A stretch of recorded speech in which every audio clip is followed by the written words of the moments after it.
You understand, sir? You don't know, they will know those songs. When Dr. Ikeja was still going to school, my sister come here. He is a member of All Farmers Association of Nigeria, Lagos chapter. As a matter of fact, she is the assistant secretary of that chapter. One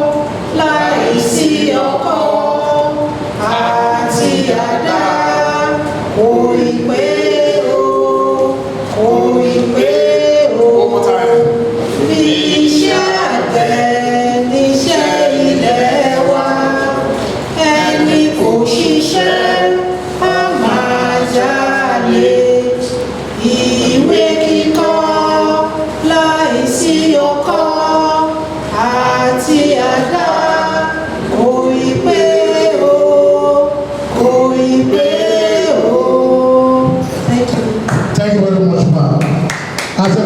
back, there's a new version, and here to acclimatize with that new version.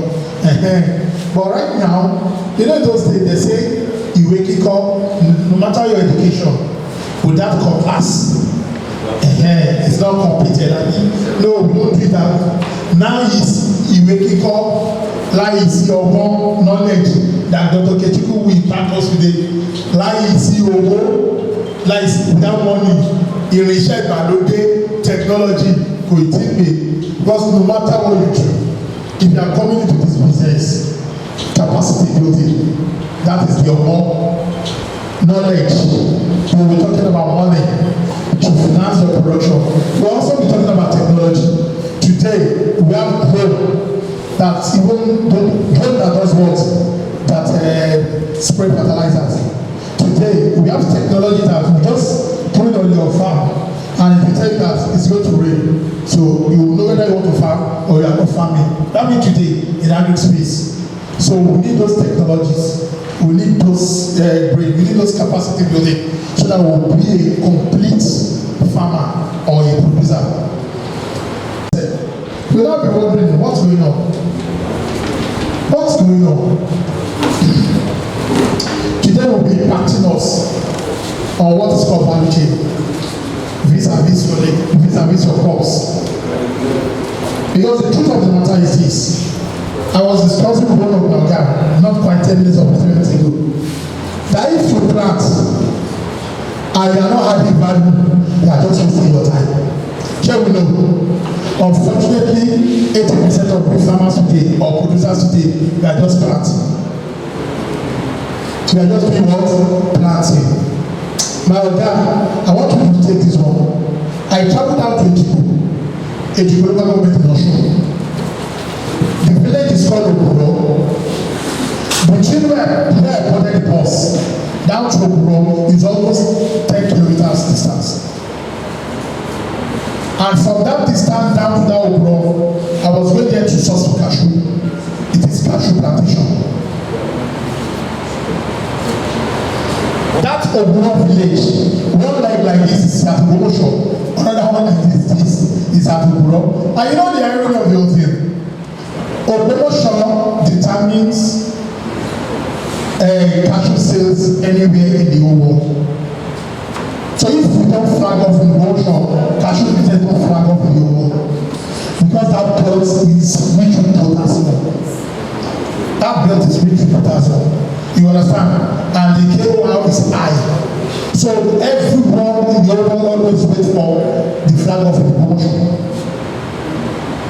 So that belt, if you look at that belt from the promotion, it moves down to Osun, that Ejiko sector.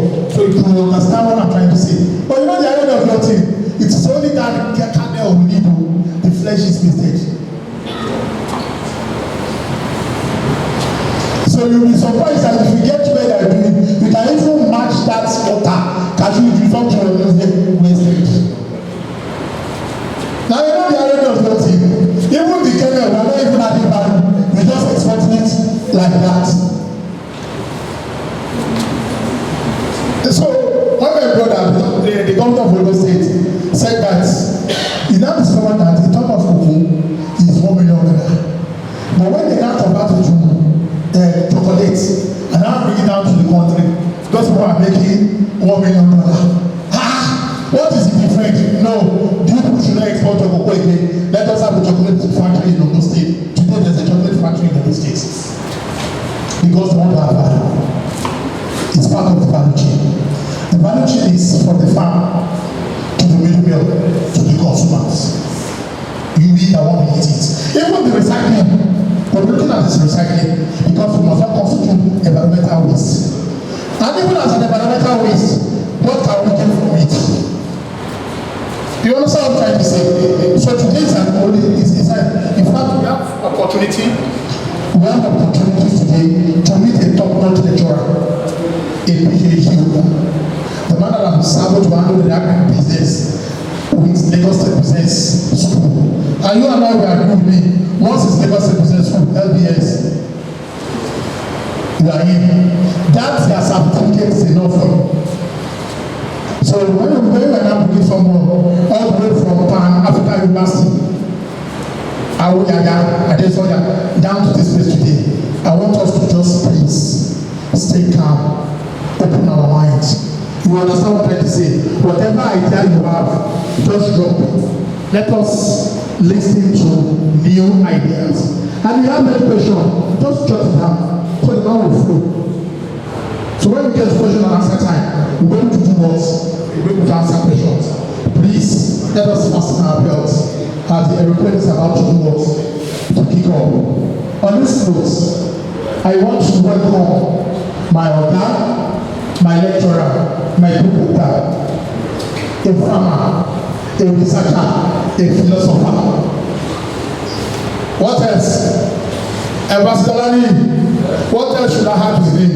What else should I have his name? A gentleman to the call. A guru. Please, Dr. Ikeja Lagos. Doctor, please. Let's stand up for a round of applause. Please welcome my Oga. I was shocked. The representative Director General. Wow. Then I'm in the spirit. When I asked him to lead us in prayer, if I'm right, Abi? I'm right, I'm in the spirit. Oh, somebody shout hallelujah. Somebody shout hallelujah. As I see now, I see tight. By the time the devil begins to move, that time it doesn't become in. So it's just was a greeting for a good message from the direction of raw materials and research. Ambassador Olani, we are waiting for you because doctor is ready to go. I want to welcome Professor H.D. Ibrahim, DG CEO, Raw Materials and Research, represented by Mr. John Obapa, Director of Business Innovation Center, Abuja. Please kindly come forward, sir, for your 2 minutes.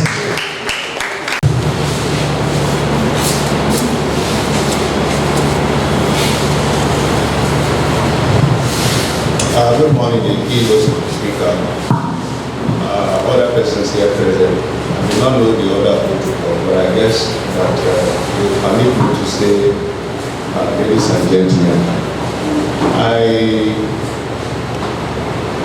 I asked that I should do this good message before the keynote speaker speaks because Director General here this morning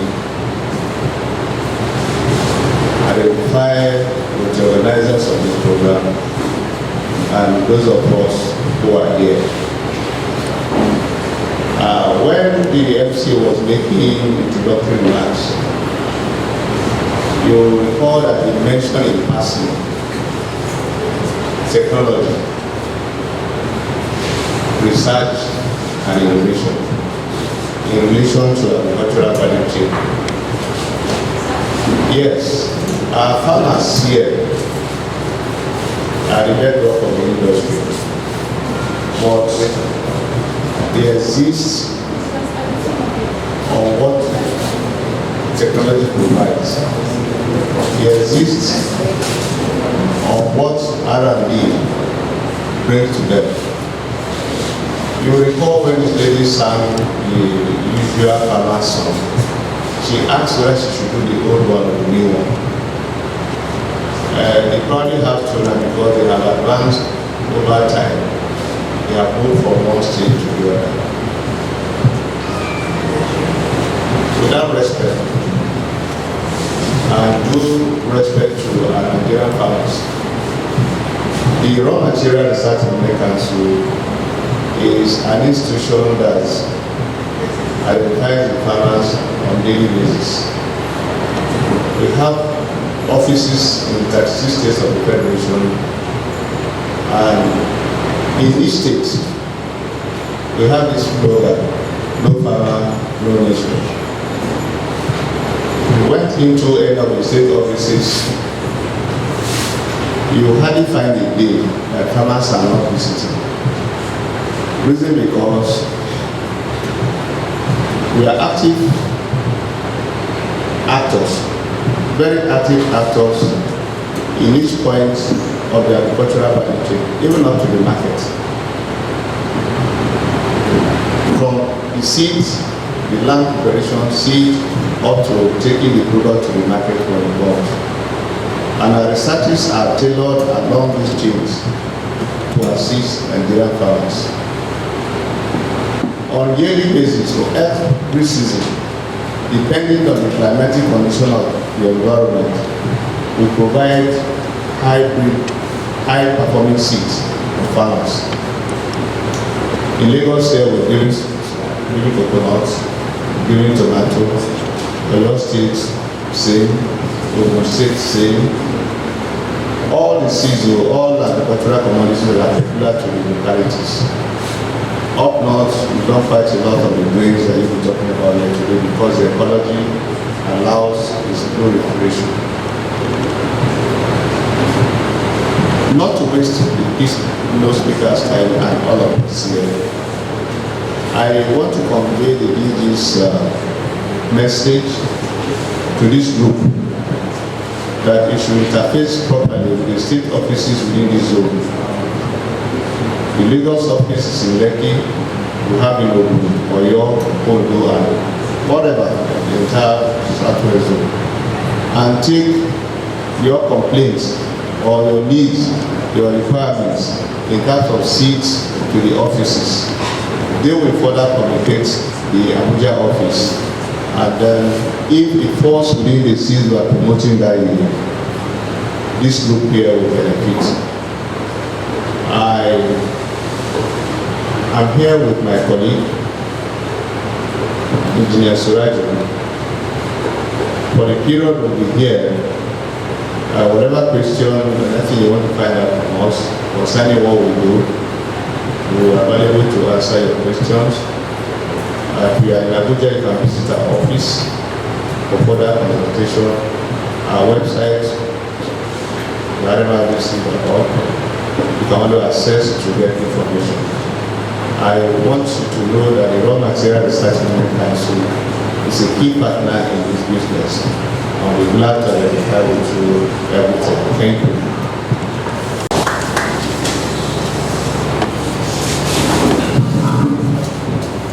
Great farmer, great nation. Great farmer, great nation. Great nation. Great farmer, great nation. Great nation. Great farmer. I want to recognize the representative of some standard organization of Nigeria, Madam Peace Ikeja Forum. And I also want to recognize that in our midst we have National Agricultural Insurance Corporation. Please stand up for recognition.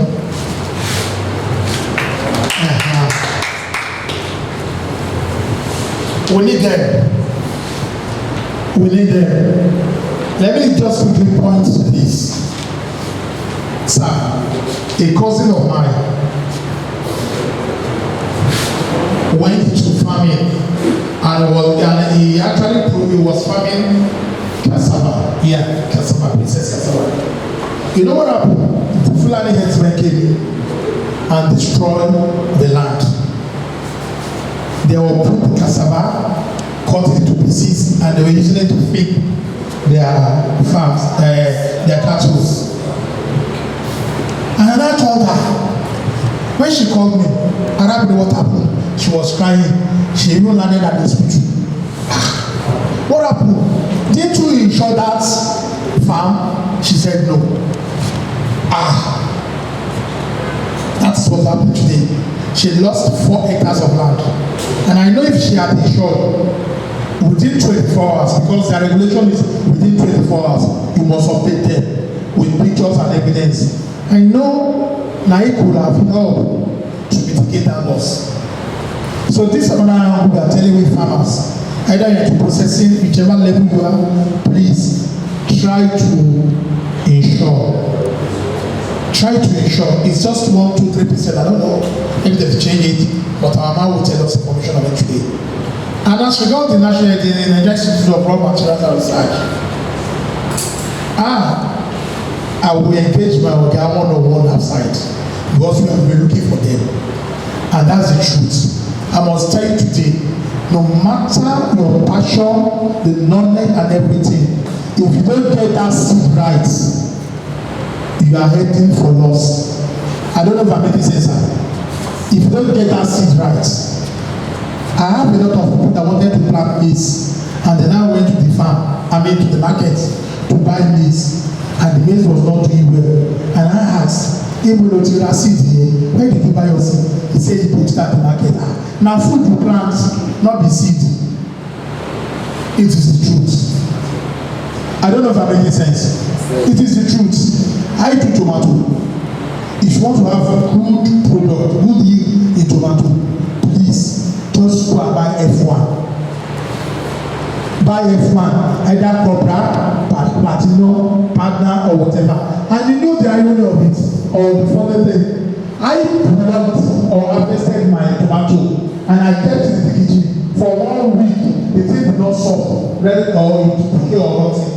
So it means true seed, quality seed, you can help to mitigate post-harvest loss. That was the research. So please, we need to engage you. We need to engage with them because we need the states. Gone are the days that our papas will plant 1 acre of tomato. They will make use of half. The remaining half, they will pour into water, wash it, sun dry it, and go and replant. It will not bring anything. So that's why we need capacity building. That is the truth. It is called F1, first generation. By the time it becomes F2, you're on your own. You're on your own. So on this note, I want my Oga Dr. Ikeja to please stand up and come and lecture us on his keynote address, sir. Please come forward, sir. Thank you, sir. Yeah.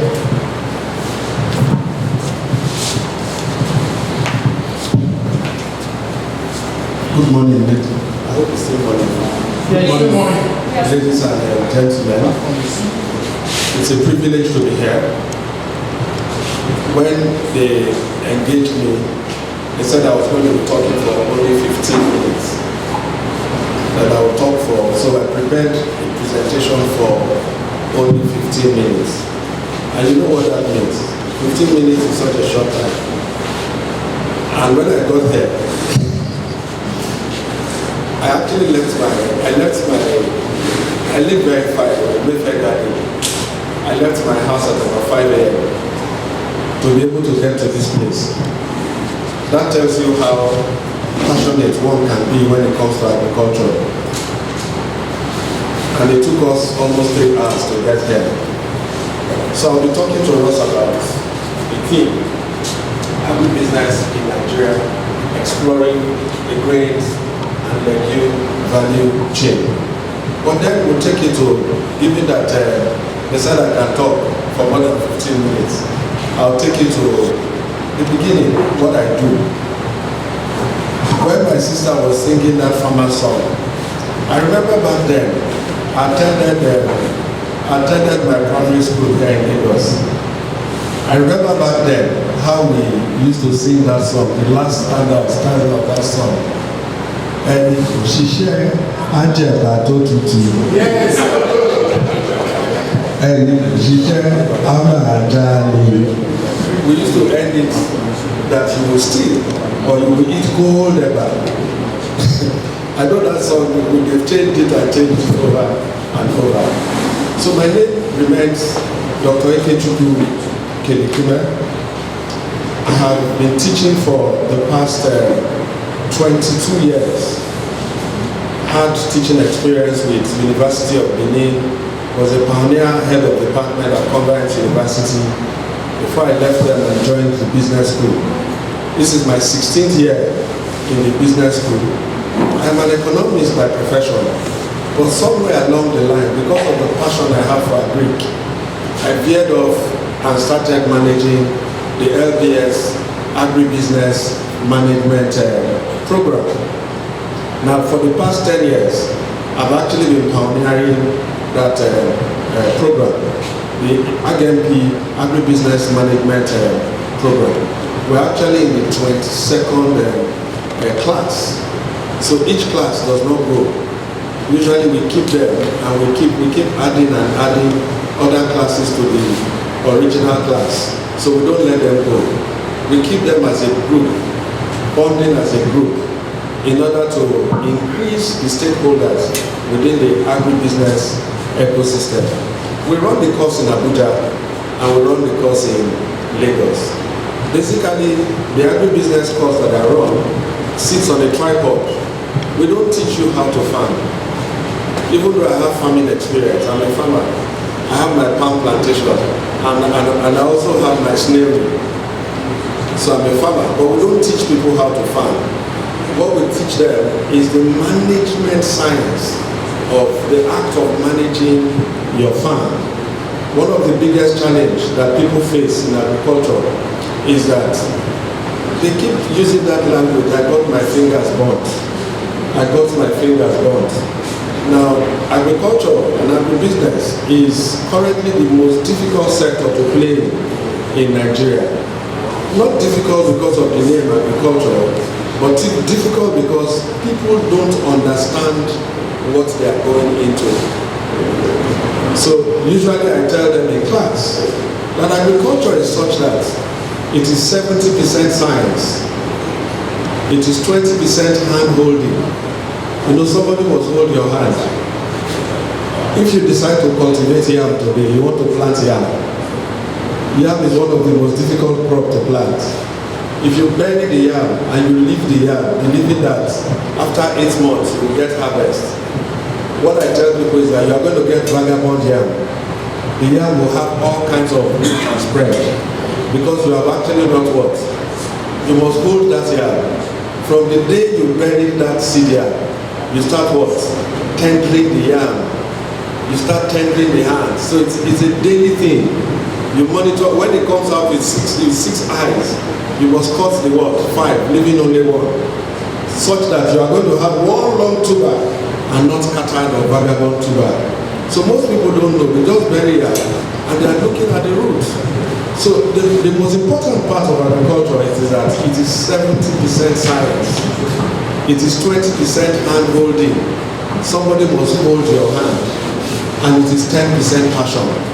But generally we find people go into this space carrying 90% passion. And interestingly, they come in when they are retired. When they are tired and retired, they finish serving their career. That's when they bring in their entire money into agriculture. In fact, they literally bury money when they come in at retirement. And that's why we say of every 10 poultry farmers that enter the business this year, at the end of the second year, you will only find about 3 left. All others would have fallen by the wayside. Same thing with fish farmers. Of every 10 fish farmers, you see that they will all fall by the wayside. In fact, what you hear is, what kind of wicked business is this? Especially with fish farmers. When you finish producing, first cycle, the people who come and buy it from you, they say bring it out. Once you bring it out, they will now tell you the price of what they want to pay. What they want to pay is not up to your cost of production. And they tell you put back your fish, we are not buying. Interestingly, all other women that will come after that one, they are in a union, a formidable union. They will all tell you the same price, or they will price what? Lower. You have no choice but to what? To sell. And your first experience is that you have made losses. You've invested more than 1 million. Your profit is even a loss. You're not seeing anything. The next cycle, you tell your wife, I've entered the wrong business. I don't know who sent me. Literally, you bury ponds that nobody will want to buy. You sunk borehole that nobody is interested in. You built a fence constructed that nobody is interested in. If you put it up for sale, nobody is interested in buying. The reason is that you did not do the 70% science part.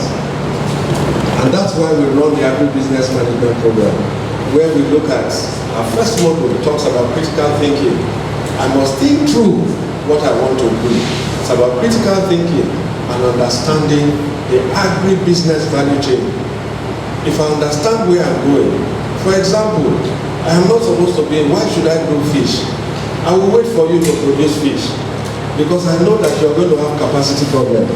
All I will do is that I will prepare my what? My freezers and my chillers to offtake your fish. So I make more money than you who have gone what? Who have invested in infrastructure. So what does that tell you? I must play in the back-to-back end of the fish value chain for it to make sense. I must play in the back-to-back end of the fish value chain for it to make sense. I must process wet, I must process dry. I must also have a marketing route such that whatever it is I'm producing, those women will never come to my farm to price my fish. But people don't see that way. They just want to produce and they don't have market for selling what they have produced. So the first model talks about critical thinking and understanding the agri-value chain. After that session, it's usually a session that leaves people very confused because they come with the mindset, this is what I want to do.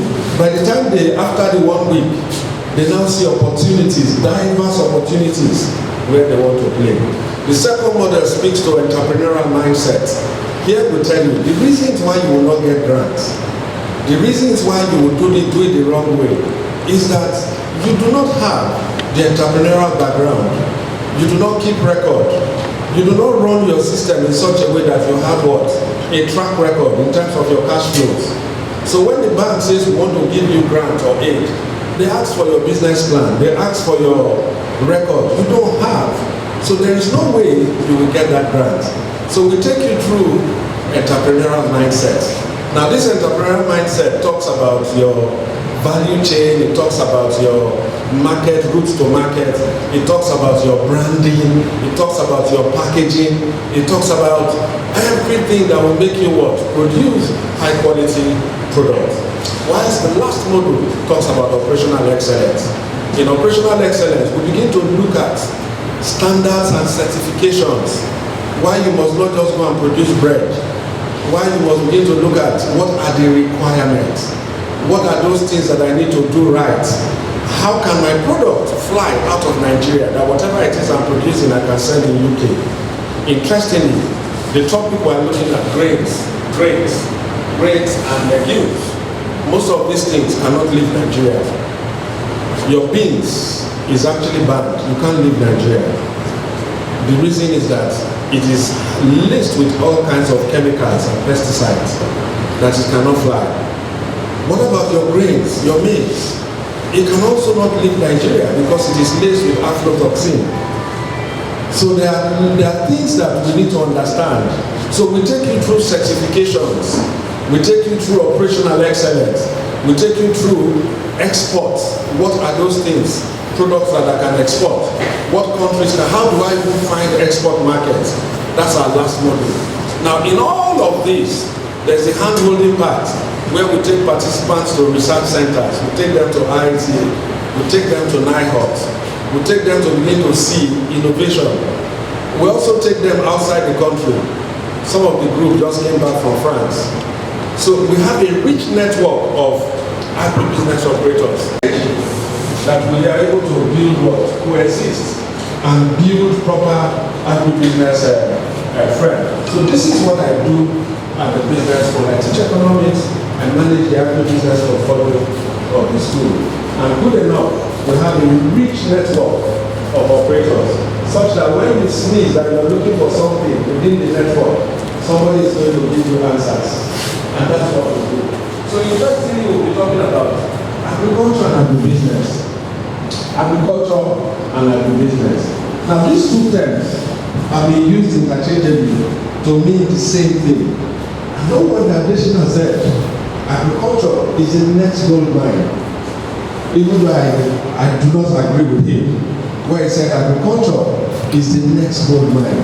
And he also said that the future of Africa, of African economy, is tied to agriculture. I actually refute it by saying, if agriculture is the next gold mine, why is it that countries like Cote d'Ivoire, where they produce cocoa, the #1 country producing cocoa in the world, why is it that Cote d'Ivoire appropriates less than 30% from the cocoa value chain? And Switzerland, where they don't produce cocoa, appropriates about 70% of the wealth from cocoa. The answer is simple.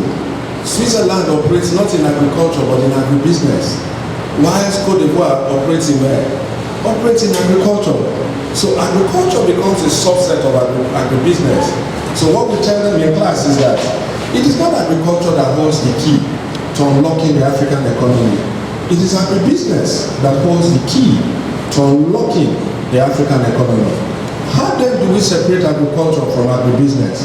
Agriculture basically is farming, in crop production, in livestock, in forestry, and in fishery. Interestingly, agriculture dominates in Nigeria. That's when we look at the statistics. Agriculture currently contributes about 21.6% to Nigeria's GDP.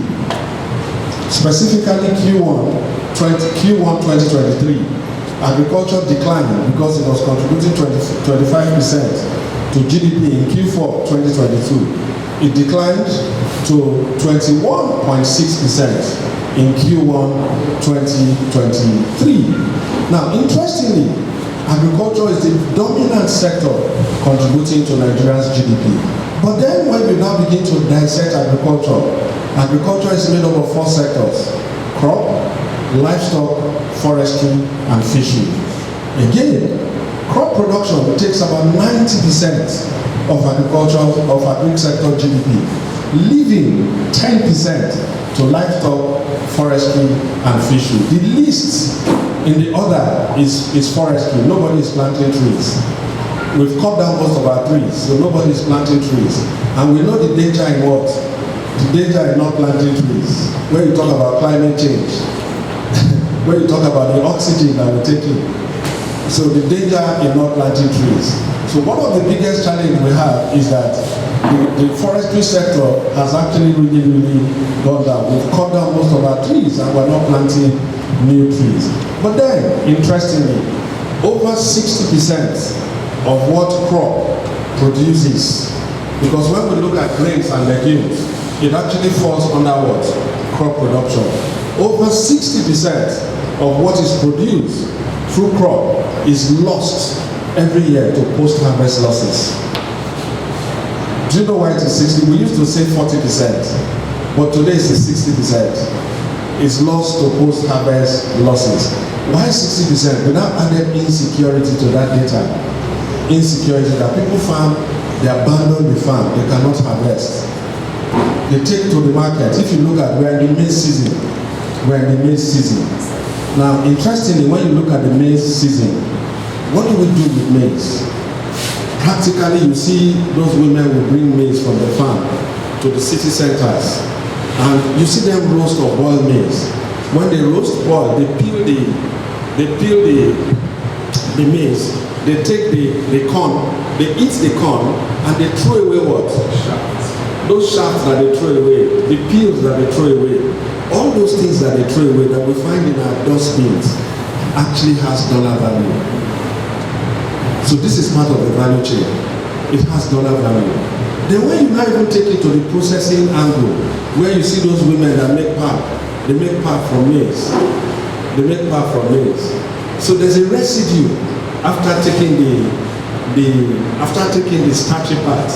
There's a residue which what do they do with it? They throw it away. They throw it away. They throw it away.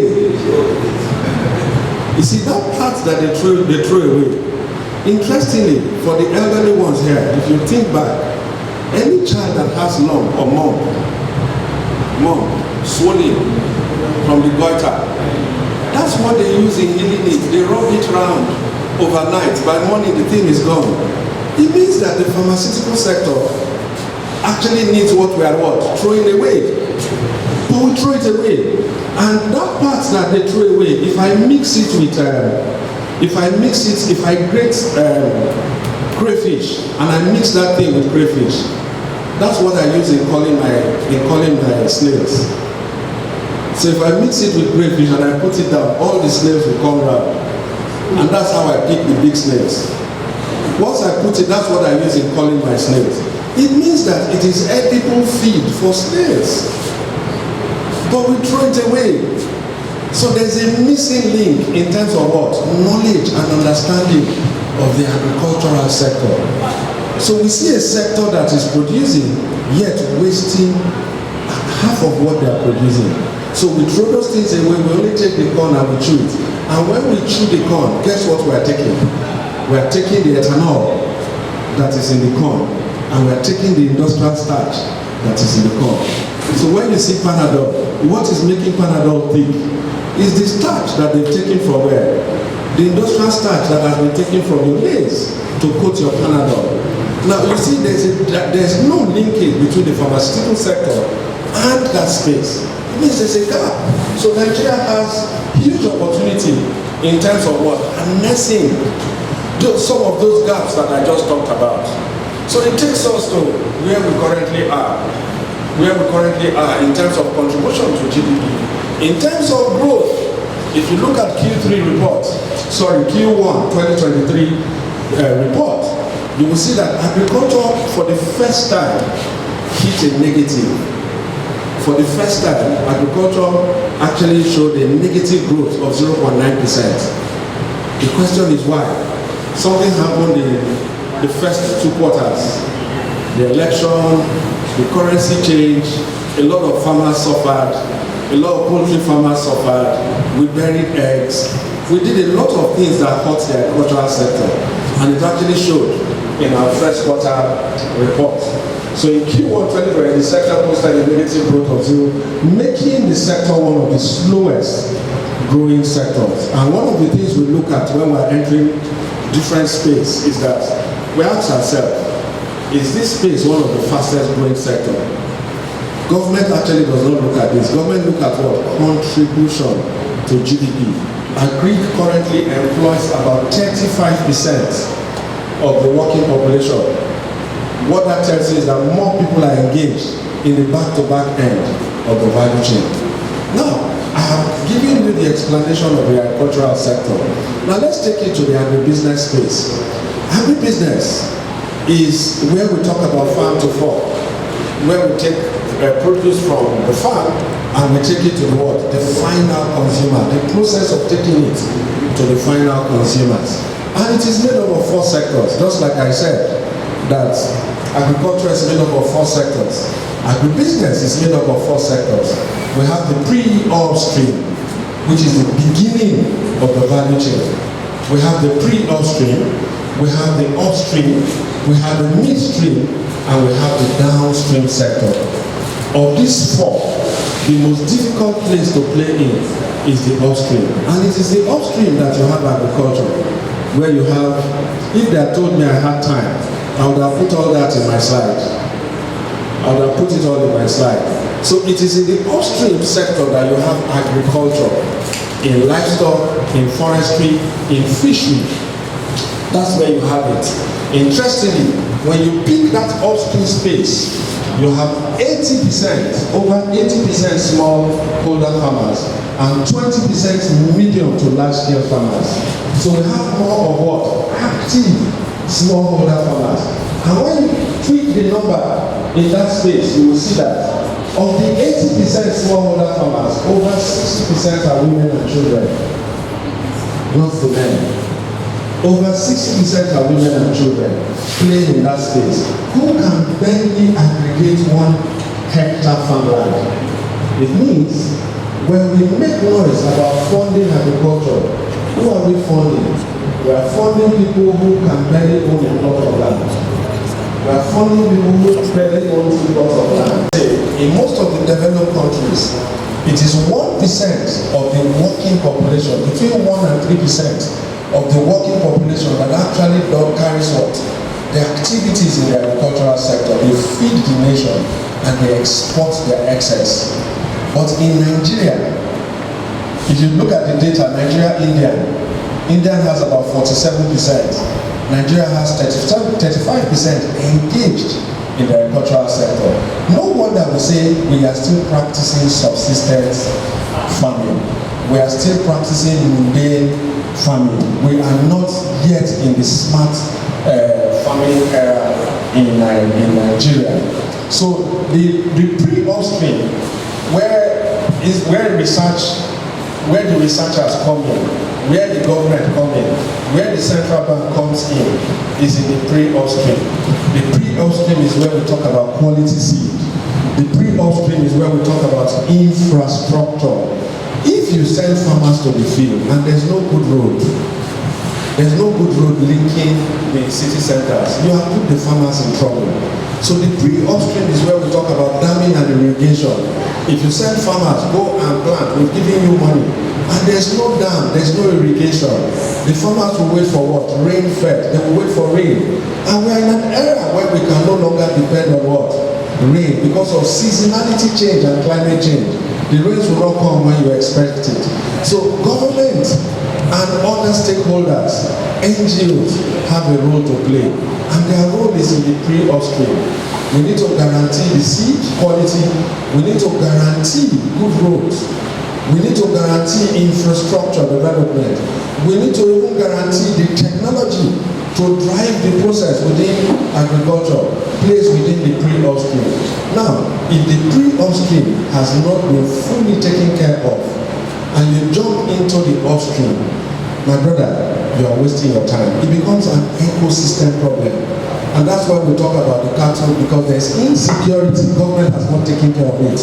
The farmers cannot take care of it. Government has not taken care of it. So when I go to farm, I cannot enter my farm. My palm plantation is in Delta State. For the past 2 years, every time I try to visit the farm, the community will tell me, don't enter. You know where the house that says Bashika? In my own farm, I planted 1,500 pounds. I was thinking of doing, as my retirement plan, doing about 5,000 pounds. This is the 4th year. The 3rd year I have not entered the farm. Every time I want to enter, they say the Fulani guys are hovering around. Don't enter, you'll be kidnapped. And who wants, when they kidnap somebody like me and they see my phone, they'll be asking for, the kidnap value is what? It's high. Who wants to be kidnapped? So if we do not address the pre-upstream challenges and we jump into the upstream, which is direct farming, we are likely to get into trouble. And that's why farmers are suffering. That's why the level of theft is high. That's why the error margin is not low, it's high. A lot of errors are being made. So it takes us to the midstream. The midstream is where we have, yes, I'm a farmer, but I'm a fabricator. I'm a farmer, but I'm into branding and packaging. I'm a farmer, so I looked at one of my sisters' what she displayed, and I told her, your packaging is a problem. How you package your product actually does not sell you well. You need to go and redesign. So you play in midstream. The midstream is where we don't handle cutlass. We don't go to the farm directly. We now begin to do what? We play in the space where we add value to what the farmers have produced. So if you produce maize, I will wait for you to produce maize because I have a silo. I can store the maize. I can process the maize dry and store the maize for the market. If you produce fish, because I have a cold room and I have a dry clean where I can process dry, I will wait for you to produce your fish because I play in the midstream value chain. And I will just wait for you. And every cycle, I will take your fish, process it for the market. If you produce chicken or broilers, it takes between 35 and 40 days for you to produce broiler. I will wait for you. I will not go into that sensitive business because it is highly scientific. If you don't understand it, don't go. If you don't understand it, do not play. You don't go and set up farm because people are setting up farm. So I will wait for you because all I want from you is kill the birds. Slaughter the birds for me. I will take your birds and put in my storage capacity where I will distribute to the market. So the midstream is that place where you do what? Where you add some value. Then you have the downstream. The downstream actually speaks to multinational firms that are playing within the import-export, that are bringing in raw materials into the country and are actually taking out some of your finished products to the final consumers. If you look at those four, that gives you the agribusiness ecosystem. So when you find Hollands, when they enter from the back door. The Hollands, the Chivitas, they enter from the back door. The back door is the what? The end where you talk about, I talked about the pre-upstream, the downstream. They entered from the downstream and they integrated. They became a government because they set up a research institute where they started doing things on their own. So they integrated backwards. Today they are planting. If you look at Julius Berger has started a farm in Ekpe. They're into cashew and they're into cocoa. Massively planting. So they entered the what? They entered the upstream. But they've actually preempted the pre-upstream where they're into research, quality seed, and bringing in what? Their tractors and equipment into that space. Agriculture is big business. Agriculture is not for small, I call them Lilliputians. It's not for smallholder farmers. We need big time players. Although some of us says we will grow gradually into those big time players. Will encourage us to grow, but then it is big business. If you must invest in this sector, you must what? You must learn all the ropes before you jump into the space. Next slide. Next slide. But why? And cereal. So when we remember cornmeal and we remember all of these products, wheat, the question is, our leading exports, agricultural exports, is wheat. Nigeria is a net importer of what? Of wheat. So if you look at our number one import crop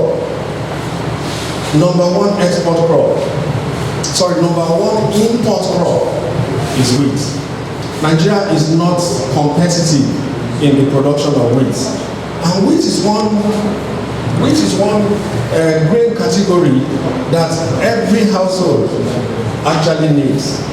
If you look at what we eat on our breakfast meal, wheat is something that we consume. What about maize? Both are actually linked to what? They are linked to ethanol, they are linked to bread, and they are linked to all the things. If you look at what we call them, bread, pasta, cornmeal, popularly known as ogi or akamu, breakfast cereal, grief, and tortillas. All these forms within that category. But the question is has Nigeria done well in the production of maize? Have we done well in the production of maize? Every year, our average production is currently 12 million metric tons. We are currently doing 12 million metric tons. What we need as a country is between 15 and 16 million metric tons.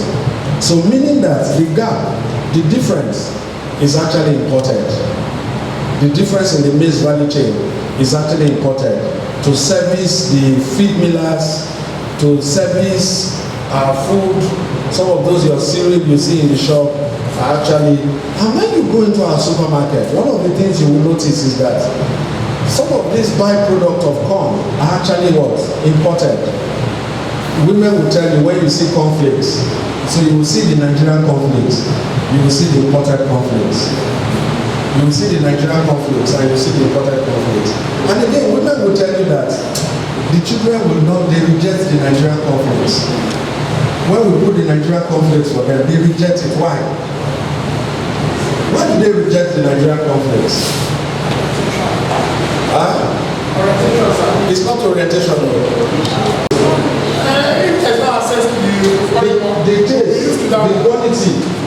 The small child knows because the small child is rational. They are rational. They understand that this thing is not. So when they tasted that foreign product, except you will take out completely the foreign product. Take out the foreign product. We don't want to see the foreign product. Then we begin to improve on our own product. Competition will cause what? Firms to begin to do it right. But right now you have two categories. Or you go to one of the things you see, grains, rice. Grains, rice. How are we doing in the rice production? Are we doing well? No. We're not doing well. If you look at rice, if you go to how you know that we're not doing well? If you go to ShopRite here in Ikeja, just go to the rice section, you will see that Nigerians have perfected the act of packaging and branding rice. And this packaging and branding is not Nigerian rice. So you see all kinds of basmati. The question is, these things are banned. They're not supposed to enter the market. How are they coming in? Who is bringing them in? How are they coming in? And these products are competing with the taste for our own products. These products are also undermining the cost of production of our product. Because where they are coming from, their yield, I will show us the chart. You will see the yield, how uncompetitive our rice is, such that if you open the borders, like they said, they open some of the borders. If you open the borders for rice to come in, all the rice millers that set up in the last 8 years, they will fold up. So the whole grain contains entire grain kernel, the bran, the germ, and the endosperm. Now this is when you take it home. But then for you to refine it, you must take out what? You must take out the inner and outer coating in order for you to what? To get the... But then when they refine it, they actually do what? They add back most of those vitamins. So when you look at NAFDAC specification or SUN specification, you'll see there they said they add iron. They added all those things, minerals that you need for you to be able to consume that product. So the process of producing refined grain means loss of vitamins that is in the whole grain. But then they add it back when they produce this refined grain. Then we go to legumes. In terms of legumes belong, my brother talked about legumes. If you know, there's this popular legume that we know of, that you don't eat it. The Yorubas call it werepe. I hope we know what werepe means. Yes. So werepe is devil's beans. So when you want to leave a land to fallow, you allow that devil's beans to grow everywhere. But you don't eat the beans. That's why it is called devil's beans.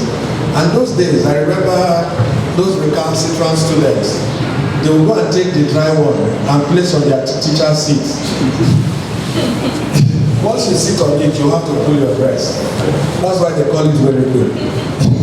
It itches mad. But then what's the essence of legume? It introduces back nitrogen into the soil. It is also rich in what? In protein and other vital minerals that the body needs. And the one that we can connect with when we talk about legumes is beans. All kinds of beans. Brown beans, yellow beans, white beans. The different beans that women used to make, the beans you used to make moi is different from the beans that you used to make amoewa. They are all different beans. So if you think about legumes, you think about beans, you think about the richness of our beans. And this is where I actually challenge our SUN, Standard Organization of Nigeria, and I challenge the regulators that they're not doing enough in terms of our beans. The sad truth about the beans that we consume is that we cannot sell it outside Nigeria. We cannot sell our beans outside Nigeria. Nigeria currently is the #1 country producing beans in the world. We are doing about 3.6 million metric tons annually. But then Nigeria cannot sell the beans. And they use carcinogenic substance. They use snipers to spray the beans in order to kill the kokoro. Yorubas will say kokoro don't dare for, it's there for lower. I hope I got that. It's inside. It's inside. So when you are spraying, you are wasting your time. It's inside the beans. So in order to preserve our beans and to protect our beans, the first thing we do is that we bring in pesticides and chemicals when we are farming. It is already in the beans. It is legume, it is already in the beans. Even when we now harvest, we now add those chemicals to do what? To preserve the beans so that we do not lose half the beans. You know what I mean by losing half the beans? If you buy beans and store, and you don't do anything to it, the day you want to check the bottom, you will see that they've eaten half the beans. And that's what the farmer tries to protect. That's what the market man tries to protect. And in doing that, he endangers the life of everybody. Creates carcinogenic substance which endangers our own life. And there's nothing we can do about it because the regulators have not checked the market. They've not checked the activities of the market makers. So we just go to the market. In fact, what is saving us in Nigeria? What is saving us is God. It's God that is saving us. Lettuce and peanuts. They are all families of legumes and they contain fiber, protein, fiber, vitamins, iron, folate, calcium, potassium, phosphorus, and zinc. All of these things are things we need for stability in our body. So if we must not fall sick as a nation, we say a wealthy nation is a healthy nation. We must promote legumes. We must promote legumes and grains. But then we are currently not promoting them. Investment in the sector can create food and millions of jobs to the rapidly rising working population. They say by the year 2050, Nigeria will be the third most populous country in the world. Bean cake, how do I process it? Flour into flour and pack it for them. So there's a whole lot of value addition that is yet to take place within this space. Next slide. Next slide. So if you look at Nigerian export and import value chain, one of the things you will notice, you will get, I believe they will give you this slide. If it's the organizers will give you this slide. If you look at our exports, you will see that there's 11%, there's 79%. You will see that crude oil and other petroleum takes about 91% of our exports. So what does agric currently take? Agric export takes 4%. So imagine all the noise that we have made about agriculture. What we are currently doing is 4% of our exports. Now that tells you what comes in, what is coming into the country, because it is when you sell that dollar will come into the country. So if what you're doing in the agric sector is 4%, it means what comes in from the agric space is what? Is small. It means that what we are doing is that we are producing and wasting and consuming all the things that we are producing. But when you look at the import sector, you will see that manufacturing or manufactured goods takes 43%. Other petroleum products import takes, I think it takes 35%. Then you now look at raw materials. We talked about raw material. Raw material import takes 10%. You know why raw material import is taking 10%? There's no linkage between raw materials from the agricultural sector to raw materials needed by the manufacturing sector. So instead of, for example, one of the things we import is sugarcane. The question is, can Nigeria produce sugarcane? Yes. Yes, Nigeria can produce sugarcane. If you go to Abeokuta, there are belts, lowland belts in Abeokuta where you see sugarcane plantation. Nigeria can actually produce sugarcane. But Nigeria is a net importer of what? Of sugar. So we import what? Sugar. We import the raw materials, sugar. Then when you look at when COVID came, we had sanitizers. That sanitizer that they made us buy. Where did the sanitizer come from? So you can get sanitizers from cassava and from maize. We call it ethanol base. So you get it from cassava and maize. Nigeria is actually still importing some of these things. So when you look at raw materials, if you add raw materials to other petroleum products, to manufactured goods, you will see that we are doing 90% or 91% in terms of what we bring into the country. Then what about agriculture? In agriculture, if you look at imports takes about 8% of our total export. So this data is the latest report published by NBS. So agri takes 8%. Remember, agri export takes 4%. Agri import takes what? 8%. What does that leave us with? There's a deficit. It means Nigeria is a net importer of food.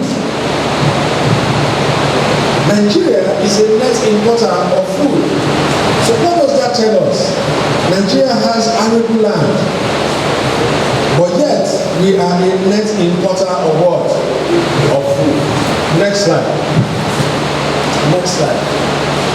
So you can see crude petroleum and other petroleum products takes up about 90% of Nigeria's current export, with agricultural export taking up 4%. Next slide, I've shared this. Next sector we looked at was the wheat sector. We talked about wheat. The top producing country when you look at wheat is China and India. Now, China produces 136.9 million metric tons annually. India produces about 125 or 109 million metric tons. What about Nigeria? Nigeria actually produces wheat, but what we are doing is 90,000. We are doing 90,000. What we need to sustain our country is more than 4 million metric tons. So there's a deficit, there's a gap between what we are currently consuming and what we are currently producing. So that gap tells us that we must fill that gap, and that gap is importation. So if you look at where the Wheat and Bread Association is going today, they are saying that your normal bread that is selling for 800 naira in the next 1 month will rise to about 1,500, because they say they are going to increase bread by over 15%. So that what we are seeing, flour price will go up, sugar price has already gone up, flour price will go up. All the condiments that we use to produce bread are actually imported. That all of this will go up because the exchange rate has gone up. The unification of the exchange rate has actually put pressure on the manufacturing and processing sector. But the annoying part of the 8 countries that I looked at, Nigeria appears to be the lowest in terms of yield. Our yield is 1.1 tons per hectare. Now when you compare that with the yield of France, France is doing 6.9 tons per hectare, whilst others are doing an average of 5 tons per hectare. When you compare that, it means Nigeria will continue to be a dumping ground for wheat because we are not competitive. So if we must produce and process wheat, we are not likely to do beyond our capacity. Now the interesting part of this narrative is that the geographical location, factor endowment, does not encourage the processing of what, the production of what? Of wheat in Nigeria.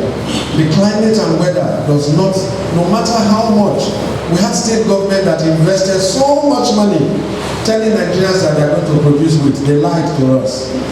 The weather does not support. It's like Switzerland saying they want to produce cocoa. They can never produce cocoa. No matter the scientific trials, they cannot produce cocoa. And that's why they must buy from us, add value, and sell that to us. And when we say we want to do what the Swiss are doing, we will not succeed. That thing you talked about, there's a cocoa factory in a hot temperate region, it will melt. Naturally, it will not melt in Switzerland. So nature has actually favored them in terms of production of so you can see that we have a problem. One of the grains we are looking at is wheat. So Nigeria will continue to do what? If I'm the government, I will allow you continue to do what? Bring in wheat. I will allow you bring in wheat because we are not competitive in producing wheat. And I will focus on our strengths. Interestingly, I was not asked to look at our strengths. I probably would have gone down the lane looking at our strengths. Every state in Nigeria has a unique strength. For example, Lagos State. Lagos has a strength, and one of their strengths is coconuts. But you will not find coconut plantations except the coastal waterways. You will not find farmers going to coconuts. You won't find them playing the coconut. Lagos is also another cluster for the raffia palm. Interestingly, all the raffia palm are being pulled down. You know, what do we do with raffia palm? Your local gin, which can be converted into what? Into rum and gin, is what you get from the raffia palm. And palm wine, yeast and palm wine, yeast for the pharmaceutical sector. But rather than produce those things, we allow foreigners, the people, are the ones in those clusters because the Lagosians don't understand it. Science, the knowledge gap is so huge that we don't find people playing in that space. So I was not asked to talk about, I probably would have been looking at states and states and states. For example, sesame is one of our strengths. And from sesame, you have sesame oil. And sesame grows when you look at the Osogbo, the Osun corridor, down to Kwara. These are the sesame zone, or the sesame cluster zone. But then, are we doing much in terms of sesame? Interestingly, it is the foreign firms that are in Nigeria that are playing in the sesame value chain. It takes an average of 5 months if we are going to process sesame. Sesame is like a flower, and it explodes when it is ripe. It takes 5 months to produce sesame and take the seed. The interesting part is that if I'm going to do palm, it will take me between 4 and 5 years to start harvesting. If you're going to do sesame, it will take you 5 months. Now my palm, I cannot sell abroad. Who knows why? I can't sell my palm produce abroad. Who knows why? I cannot sell my palm produce abroad. So next slide, let me show them why. Next slide, we'll come back to this slide. 2023. Number 4 is palm oil. Palm oil. In fact, for the past 4 years or 3 years, Nigeria has been importing palm oil from Malaysia. In fact, if you look at last quarter, Q4 2022, our number 3 was palm oil. Our number 5 was palm oil. The number 3 was waste, palm oil waste. So when you look at the ladies, all your tiro and all your lip gloss and all those oily things you rub on your face is actually from palm oil. So the manufacturers here actually import it. It is cheaper to import it from Malaysia than to buy from the Okomo and the Prescos. So Nigeria is now a net importer of palm oil, crude palm oil. The question is why? In 1960, Nigeria was the leading palm producing country. We were doing 6.7 million metric tons per annum in 1960. Our yield was 2.5 tons, 1961. That same year, Indonesia and Malaysia, both countries put together, were doing 1.5 million metric tons. Whilst Indonesia, one was doing 500,000 metric tons. So both countries were doing 1.5 million metric tons, or less than 1.5 million metric tons. Today, Indonesia is doing 256 million metric tons. Indonesia is doing whilst Nigeria is doing 10 million metric tons. We moved from 6.7 million metric tons to about 10 million metric tons. Malaysia and Indonesia's yield, measured in tons per hectare, is 17 tons per hectare. Whilst Nigerians' yield moved from 1961, 2.5 tons, to 2023, 2021, 2.56 tons per hectare. Which tells us that in terms of research, in terms of seed quality, in terms of development of that space, we have done very little. And no wonder Nigeria, our population is rising, our market is huge. These countries are feeding our markets. And when we cry that the exchange rate is going up, it is going up because we are not producing. It is going up because we have left the sector that we are supposed to play and we are not doing well. Next slide. Next. Rice. The top country is China. China is doing 214.4 million metric tons. The next country is India, 195.4 million metric tons. Both countries have a very high yield. Whilst the Chinese yield is very high, Nigeria is doing 8.3 million metric tons. Nigeria's yield is 1.9 tons. Nigeria has the lowest in terms of tonnage. When you look at Africa, Nigeria is actually number 2 in Africa. But in terms of yield, Nigeria has what? Nigeria has underperformed in terms of yield. So when we say yield, you see this, let me explain it so that we understand it better. If you are in China, You cultivate rice. Let's assume this hall is 1 hectare farmland. You cultivate rice here. And Nigerians actually cultivate rice in the same room. The Chinese will do more than 7 times yield, more than what you're doing. That's the meaning of yield, because they've added what? Quality seed. They've added expertise to their production. They have quality seed. Their research and development sector is very active. They have a blueprint and a vision for that space. So without vision and a blueprint, without direct innovation, tech in agri, you go nowhere. So for us, Nigeria will do better if we allow rice to come in, because we are not strong. So what we are seeing is that there's a backdoor mechanism where rice comes in, but the proceeds does not go to the government. If it comes in through smuggling, it never gets to the government. So a lot of people are feeding off. There are leakages. That's why you are still seeing the foreign rice. If there's a total outright ban, but we cannot ban it because of AFTA. The question is, if we open this market up, the price of rice will come down. Those are local players who enter into rice will actually work. But there's a good side of this story. The good side of this story is that in the grain, we have the brown rice, we have the ofada rice, we have unique rice that is only grown in West Africa. And Nigeria happens to be one of those places where they do this brown rice and the ofada rice. But the interesting part is that we have not made noise about our rice. Just like the Indians have made noise about their basmati rice, Nigeria has not made noise about our ofada rice.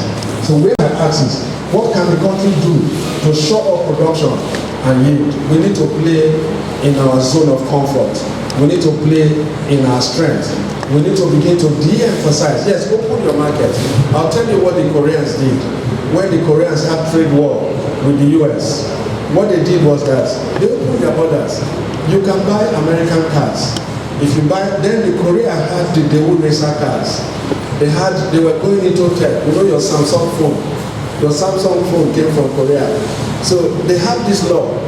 As a citizen of Korea, if you buy the American car, the government will come after you. But the markets, their borders were open for you to import these things. Once you import it, your tax, the government will tax you, tax your business, will tax you and frustrate your life. So which made every individual run away from. So in the entire world, it was open for you to do business, but nobody seemed to be buying the American cars. So we can actually allow these things in, but whoever is bringing it in, we will frustrate you, such that we make Nigerian rice the #1 rice. So this is one solution. The next slide. So here again we look at peanuts, groundnuts. So this is one area where Nigeria was a global player in 1961. Remember when we were in primary schools, we learned about the groundnut pyramid. The groundnut pyramid in the north. It's no longer so. There's no groundnut pyramid again. An interesting thing is that you cannot, our groundnut is so sweet. If you've ever been to India and you buy our groundnuts in India, they have groundnuts. But when you take our groundnut, our peanuts in India, they will tell you, they will beg you next time you're coming, bring a bag. It tells you how sweet and rich our groundnut is. But unfortunately, if you declare that groundnut and they test it, they will not allow it into their country. Because that groundnut is actually what? Rich in what we're not supposed to be rich in. So Nigeria currently is the second largest producer of groundnut, producing about 4.6 million metric tons annually, with an average yield of 1.72. Now, you know why our yield is low? Our yield is low because we've not done enough in terms of tech, we've not done enough in terms of mechanization, we've not done enough in terms of the quality of our seed, we've not done enough in terms of good agronomy practice, our soil management, we've not done enough in terms of irrigation, we've also not done enough in terms of funding smart farmers to go into this space, and that's why our yield is low. Nigeria can actually be the leading producer of groundnut. Unfortunately, recently, the National Agency of Food and Drug Administration and Control said that a total of 24 food products were rejected by the European Union because of standards. Groundnut was amongst the food product rejected because of high presence of aflatoxin. And many of us cannot connect with aflatoxin. Let me explain it the layman way so that you understand. When you take groundnuts, when you buy groundnuts and you are chewing groundnuts, sometimes you just chew one and it is bitter. You just chew one groundnut, it is bitter. Sometimes you want to spit it out. That bitter one that you are chewing is aflatoxin. It is mold coated. So when they fried it, when they process it with the mold. And the mold is still active. It's a toxin. That's why you have all kinds of cancer. So that mold is still active. So when you try to export that groundnut, they will see it. They will see that mold. And it comes from the processing process. So aflatoxin levels are well above safe level in Nigerian staple food like maize, groundnut, and grains in general. This makes Nigerians groundnut not competitive. And this is why we say we need active players who will get it right to play in this space. Next slide. So we have the cowpea beans. Nigeria, can you see the bar, the green bar? So this is Nigeria producing 3.6 million metric tons. Now look closely. What's the next country following Nigeria? The next country following Nigeria is Kenya, doing 250,000 metric tons. Nigeria is doing 3.5 million. Unfortunately, Nigeria cannot sell these products. So we have farmers who produce beans for local consumption, not even for added value. They just produce it for local consumption. And there's no waste in legumes, there's no waste in the beans. It means that all your waste is supposed to go through what? It's supposed to go through animal husbandry as feed for animals, but we burn them, we waste them. So there's a problem in terms of our production of cowpea. We need to go back to the drawing board.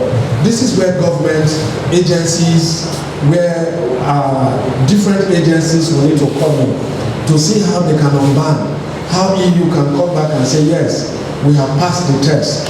But then we need private sector engagement to be able to do it right in terms of needs. Next slide. So, my session is almost coming to an end. So strategies for sustainable development.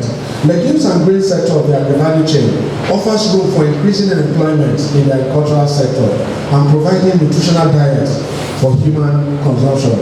Nigeria can also benefit from exporting grains and legumes to EU if we can make the EU see that we are now doing the right thing. But first, the country needs to improve on its productivity and its agricultural sector through the following means. Provision of good agronomy practice, which I talked about, provision of farmers extension service, provision of high quality seed for cultivation, encouragement of smart farming practice through modern irrigation services. We no longer need to wait for the rains. Reduction of use of pesticides. Here, this is where we talk about what? We talk about green farmers who are not into chemicals and pesticides. Who are not into that. Provision of training and manpower development, this is key. When you look at our farming sector, if you set up a farm today, your biggest headache is that no Nigerian want to farm. So we used to go to Benin Republic to look for farmers to come and help us farm. We go very far to look for farmers. So this is a big problem. We need to make farming sexy to encourage our youth to be able to play in the farming space. Increase in government budgetary allocation to the agricultural sector. As of today, we are doing less than 1.5% of our budget to the agricultural sector. This is damning when you look at what they projected that we should do between 12 and 15% of our budget for the sector. Guaranteeing the safety and security of the local farmers. Government intervention in the agricultural sector. All of these are things we need. In fact, we need an overhauling of the agribusiness ecosystem for us to begin to say, yes, we have come a long way in generating food for man and food for our animals. Thank you very much. Pastor, a question.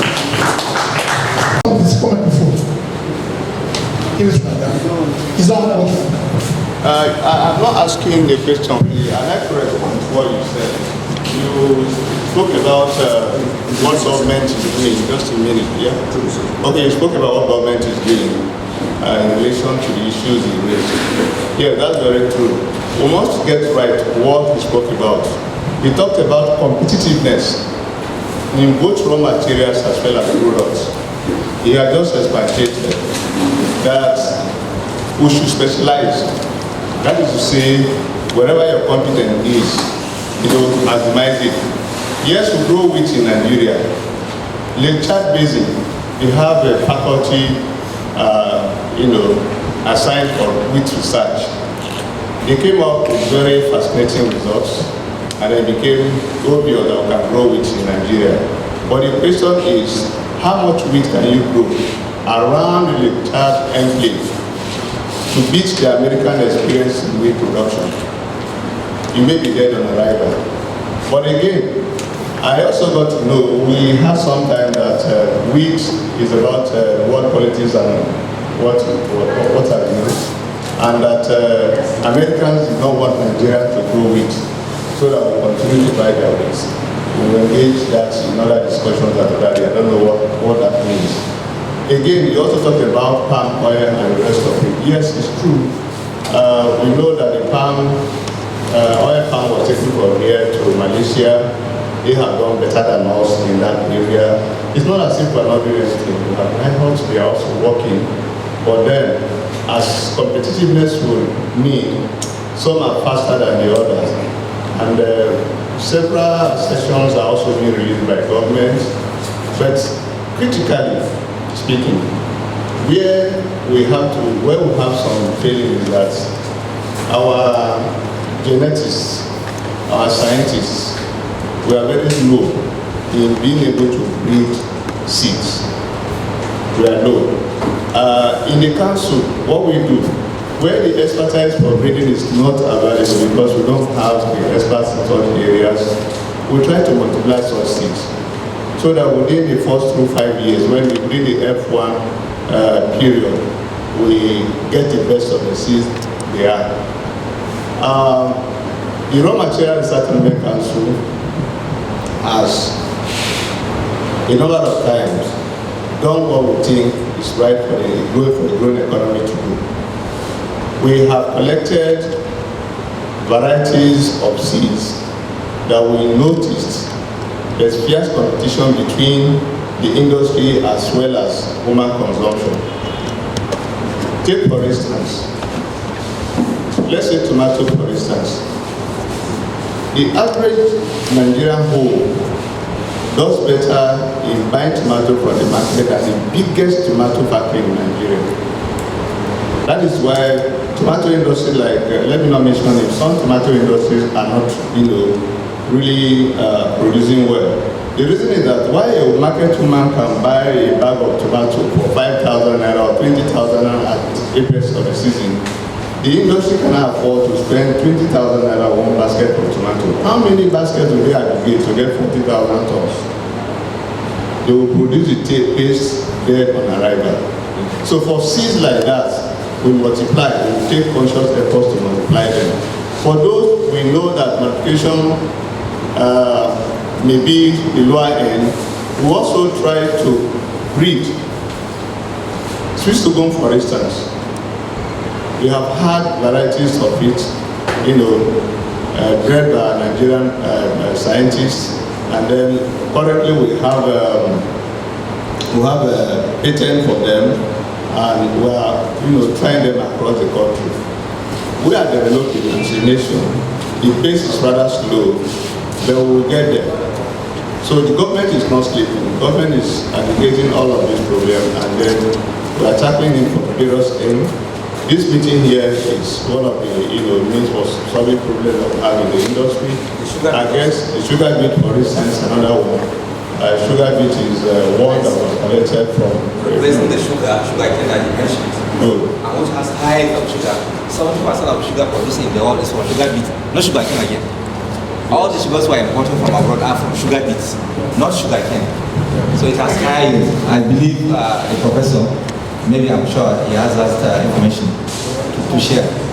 So where now is the council, our agency, the Science, Ministry of Science and Technology, through Raw Materials Development Council, we brought some seeds and domesticated in Nigeria.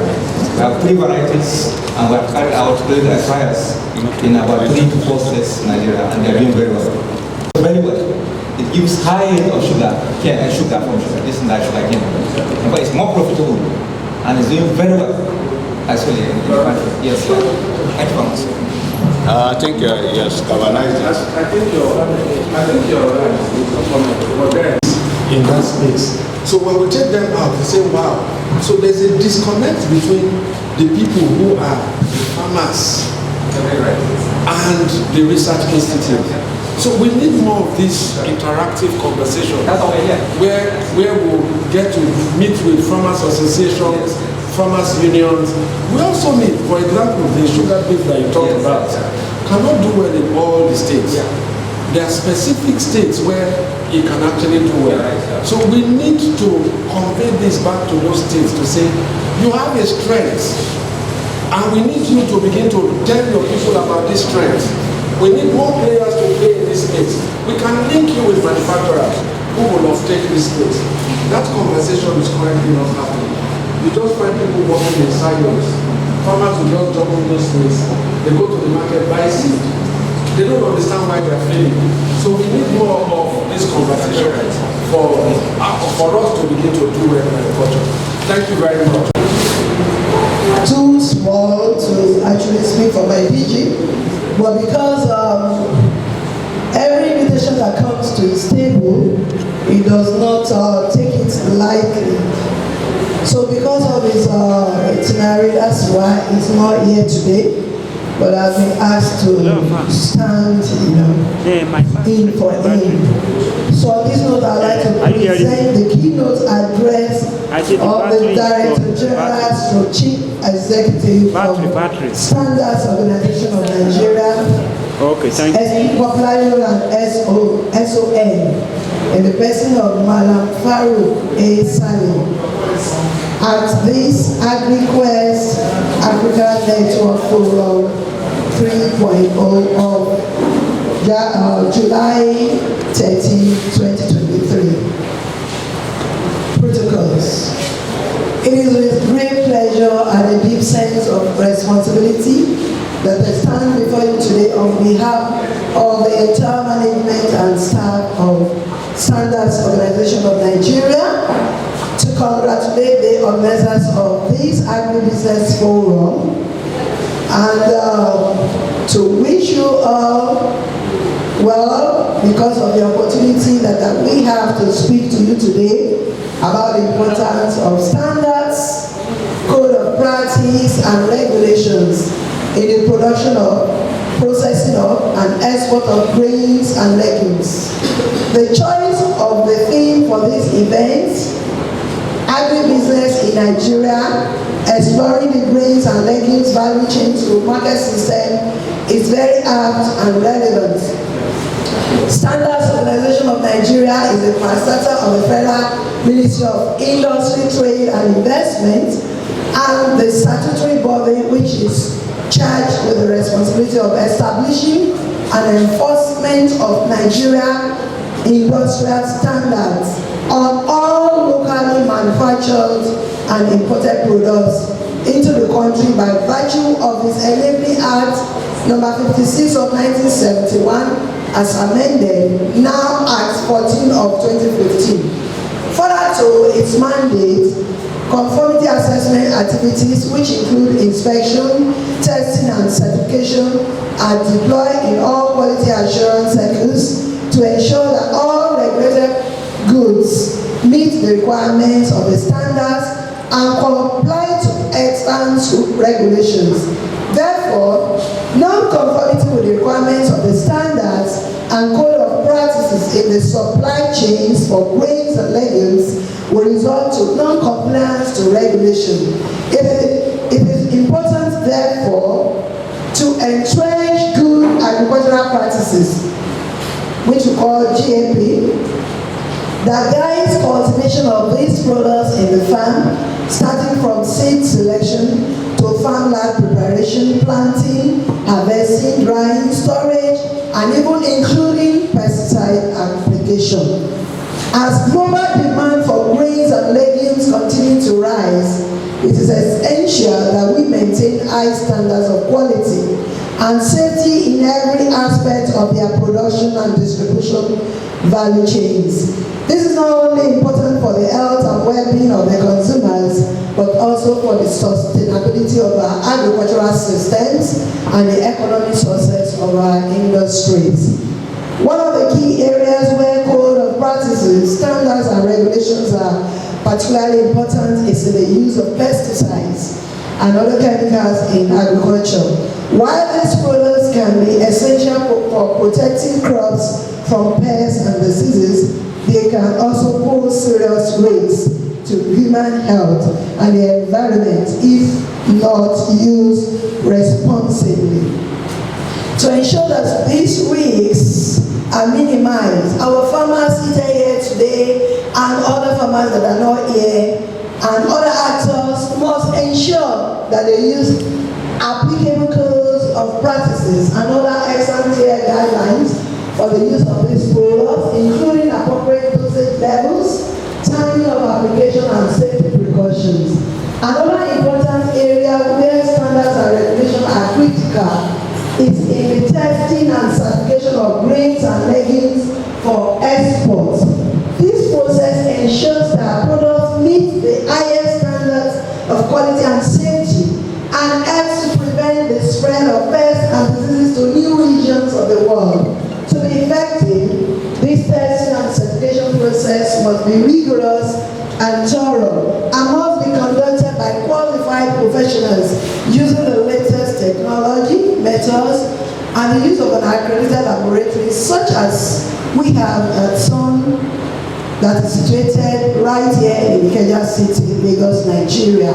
We must recognize that standards and regulations are only effective if they are enforced consistently and fairly.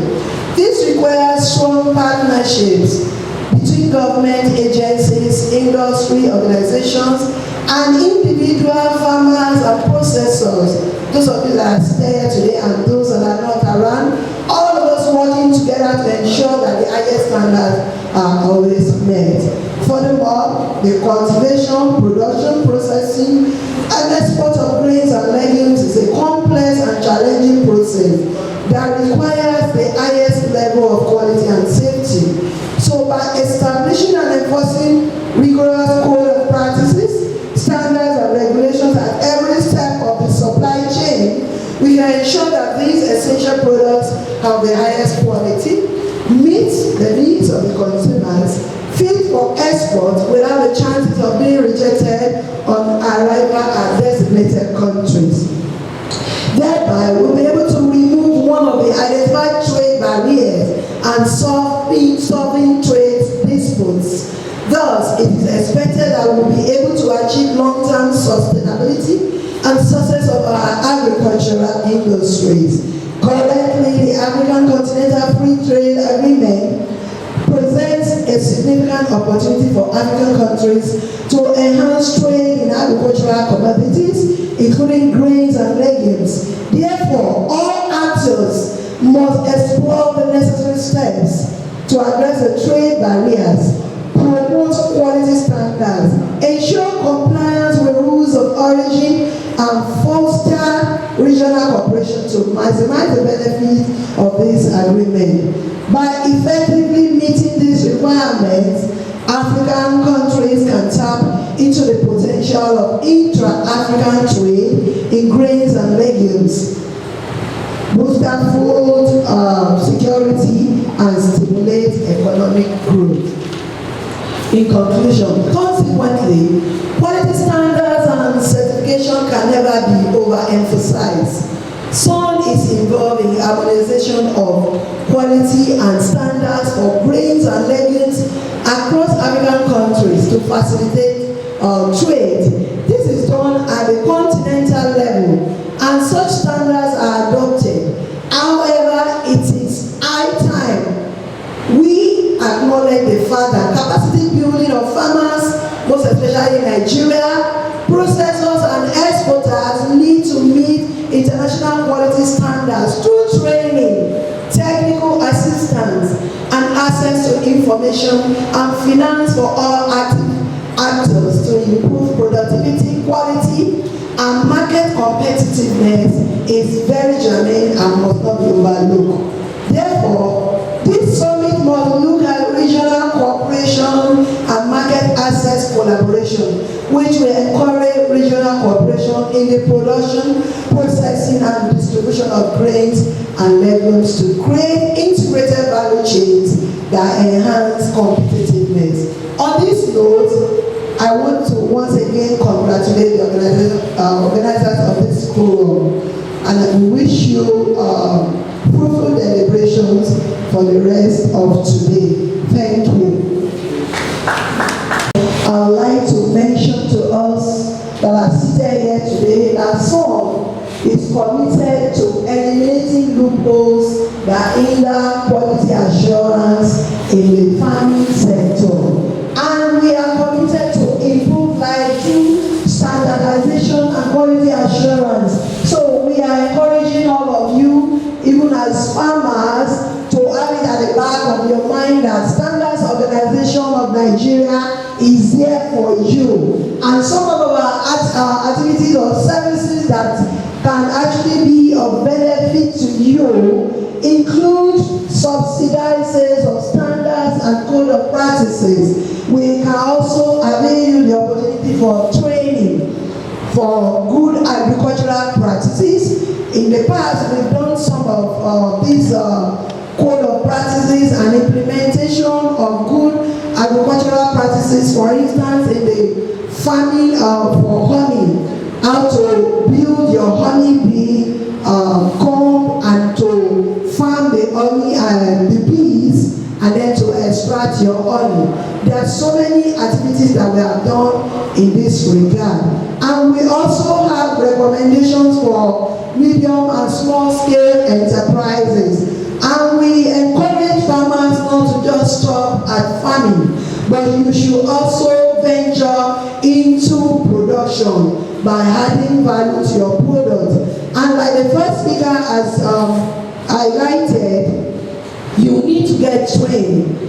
I'm not disputing that you can get trained at the business school, but probably what you will get is business training. So when we talk of technical scientific training that is going to help you and ensure that you come out with good products, then you need to come to Standards Organization of Nigeria, where if you come in as a group of farmers, we can actually look at your peculiar needs. We look at the crop that you want to go into, and you will get a particular training that will be devoted solely for that crop. So you need to avail yourself of this opportunity, and I can assure you, our Director General is so committed to the growth of small and medium scale enterprises, which include farmers as well. So if you are interested in having your organizations or groups being trained, you can reach out to us at our corporate headquarters,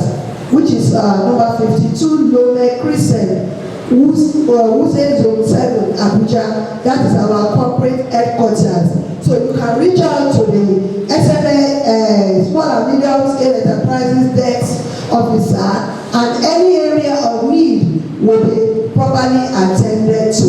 And right here in the city of Lagos, we can boast of well-equipped laboratory complex, where the issues of your products not having pesticide residues and not having aflatoxin can be easily addressed. So we ensure that before you venture into exporting anything, we have accredited facilities. We have international accreditation in the Sun Laboratory Complex for many of our equipment. So you can actually come in and test your products, and you get certification, which will ensure that wherever you take your products to, the products will not be rejected. On this note, I want to thank everybody sitting here today for this opportunity you've given to us to tell you what we do as Standards Organization of Nigeria, and how we can partner with you, all for the purpose of moving Nigeria forward. Of course, it's needed. Yes. But it is good you have come here today to dish out some opportunities in But see, there's something that is wrong with our institution. It's when you come out to a program like this, that you have few people attending, and you tell us this, that, and you have to. There are avenues. Twitter is there. I mean, I've been to some websites. It is as dry as anything. Yes, and those are the places where you can, I mean, you should be getting this information. I don't know if you are getting me. So please, I'm begging you, maybe when you get to the office, please help us furnish, I mean, put information on your web. So that each time I just sign on and okay, I want anything, I just go there and see. You understand? Therefore, my brother, see, for us, I'm a fish farmer. And I don't do fish. I'm actually a processor. But because I need to cut cost, as I mean, very fish too. Do you understand? But one thing I want to tell you today is, they tell you they reject our fish, they reject. The little time I've been a fish, our problem is when fish are sick, instead of us getting, I mean, the appropriate person to come and treat the fish, we use this capsule. Tetracycline.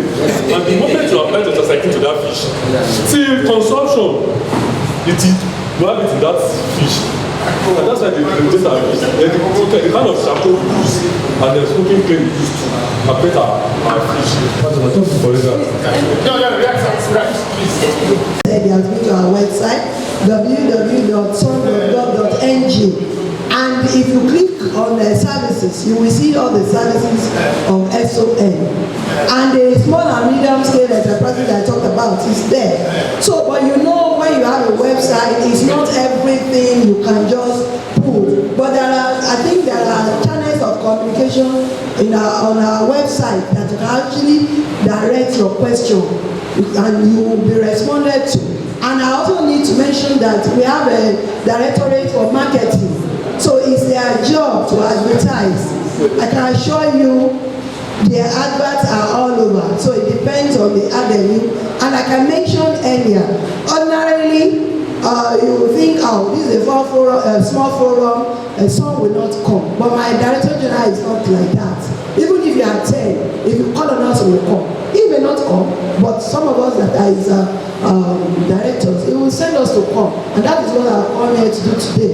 So please feel free to go to our website. There is provision for anything that has to do with farming. And I will still hammer on training. Because before you even venture into this kind of business, you can come together in groups, even group of 10. Choose a venue. Our instructors will come there and train you. And if you want to come to our facility at Ogba here for training, it's all well and good. It is anyhow you want it, it will be done. So the federal government has mandated us to do all that is within our power to promote growth of medium and small scale enterprises. And that is one of the reasons why I came here today. Thank you. A round of applause for Material. Let me just say one or two things. Like we all know that the rice industry is a multi-billion industry. You know how much we do for rice in Nigeria. The industry is over 60 metric tons, 60 million metric tons, but we don't do it. So we mean there's a shortfall, there's a gap. You understand? And we import rice in this country. The last speaker said something about brown rice. Let me just tell you the truth. He even narrowed the brown rice for father. He should not narrow it for father. Anywhere in the world, once you plant rice comes brown. That's just the truth. But because of economic value and the shelf life, you see them over-polishing it abroad by bringing it down to Nigeria. So what we need is shout. You understand? So it is wise for us now to see that let us promote our own local rice, which is the brown rice.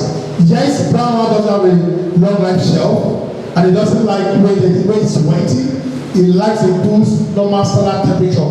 But between you and I, what I plant to the markets down to consumer to be within just 1 year, and we are getting healthy.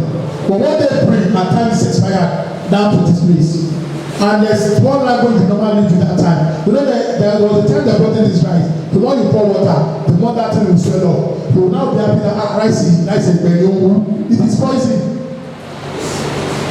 So for us to eat healthy and to eat right, it is brown rice, either ofada or normal rice.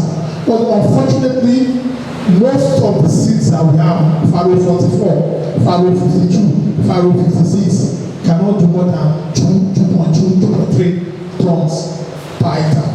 Yet we have foreign ones that come to the country that does 7, 8. Yes, there's another one, NERDC 6. NERDC 6 can also do 6, 7 tons with good agronomic practice. But it was introduced to us by one other organization. So what I'm trying to say is this: please, if you can do a research on rice, is the most consumed food in Nigeria. It's just the truth. Ojambat, proposed number is direct advisor for Netherlands. Good afternoon, everyone. My name is Oluwaseun Ojambat, standing on existing protocol. He already said I'm from the Netherlands Embassy. I just want to ask 2 questions from my professionals here. Do you know which country is the second largest agricultural producer in the world? I'll know it now. That is all. Okay, the second question is not as if it's I don't have any gifts for anybody, bro. Well, Senate Bank is here, so maybe they can distribute the money. Parts of what? Milk. Oh, the population of Netherlands.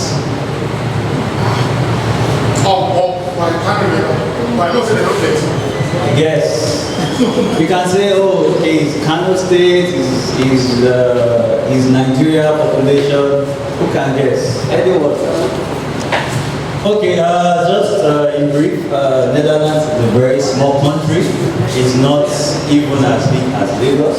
It's just 17 million people. And they are the second largest agricultural producer in the world. What we do, I will just say briefly what we do here in Nigeria and why we are here in Nigeria and what are the expectations and what we basically here it's majorly grains and legumes, but in my portfolio I focus on horticulture. But basically it's also in the same value chain. We try and cover all through the agricultural value chain. We have different interventions in different states. In Kano and Kaduna, we work with, we have the target is to have 60,000 farmers under our interventions. Currently, we've covered 14,000 farmers. Recently, in March, we have this 2000 disease. Everybody is blaming the government that tomatoes is expensive. Actually, it's not Tinubu, it's not the government. Yeah, it's tomato Ebola. So we can even say it's coupled with fuel subsidy and stuff like that. But the origin is actually the disease that fell in the north because of open field farming. But the good thing is, based on our intervention, the almost 12,000 farmers under the program, all in Nigeria, in Kano and Kaduna, none of their farms were affected by these diseases because of Netherlands intervention and stuff like that. But tomatoes is still very expensive. So what do we do here in the Southwest? In the Southwest, we have projects in Ogun State, in Oyo State also. We try and have clusters of farmers that, okay, how do we grow all year round without having a seasonal production of tomato? So here in the Southwest, we try and see, since the temperature in the north is not really favorable here in the Southwest, so we bring the Dutch expertise, the hybrid seeds, how can we make it adaptable to the Nigerian environment? Here we have the greenhouses in, I don't know if you've heard about soil farm. We have project with soil farm in the state, and also in Oyo State. You mentioned I should have come with you. We don't really produce milk. It's one of the largest producer of milk. That's Friesland. Here they have They work also with local farmers, even though they import some of their raw material, but not in terms of CSR. They are trying to work with local farmers. How do we improve income for this farmer? Some of our projects, we try and see how do we increase productivity, access to finance. We try and see we balance between agenda. Most of our focus is focused on the youth and also empowering of women. So most of our programs are always 50% of youth, 50% of women in some of these interventions. In Kaduna, Kano, FCT, and Oyo State, we have the youth in agribusiness. This covers all the value chain. It doesn't specify on horticulture alone. So in this, we have cassava, we have greens, we have every other thing. In the national framework, we work with the federal government in such a way that we've been able to develop a national seed roadmap whereby in terms of before we adopt varieties of seed here in Nigeria, it takes 3 years. But based on working with the federal government, we've been able to reduce the seed varieties to 1 year in terms of the testing and before it is disbursed to the farmer. So these are some of the interventions we do, and the key, the agricultural advisor to the consulate here in Nigeria, sorry, apologies. Here in Nigeria, you can reach out and we can have further conversation. So that's a brief summary of what we do as Netherlands here in Nigeria. Thank you.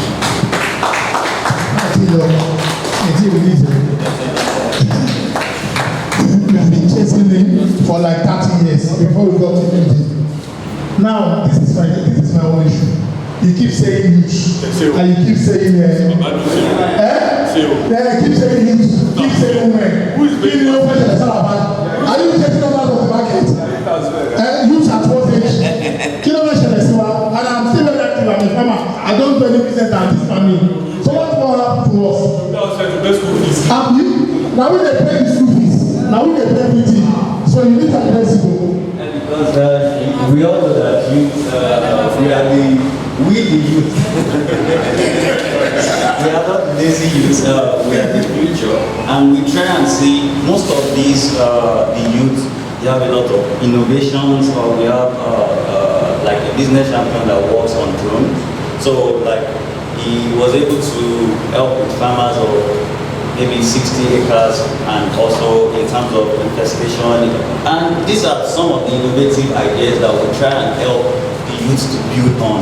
So in terms of creativity, that is not as if we are implementing like our project. No, like our project in the north, it cuts across everyone, but we try and make a gender balance. I don't know about that. To talk to us right now, it has to do with insurance. The financial institution, like I'm admonishing us, I'm appealing, please, enter whichever area you find yourself in the value chain, make sure you insure. Make sure you do what you insure, because please come on from National Agricultural Insurance Corporation. On behalf of yeah. I wish to stand on the existing protocols, and I brought greetings from our management, and also congratulate the organizer of this program for bringing in experts together to brainstorm on the issue of agriculture. So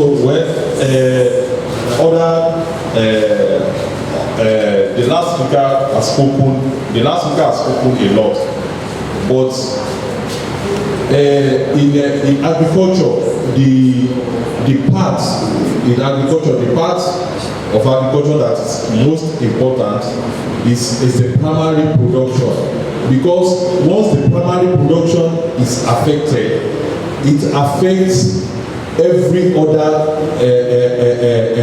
value chain.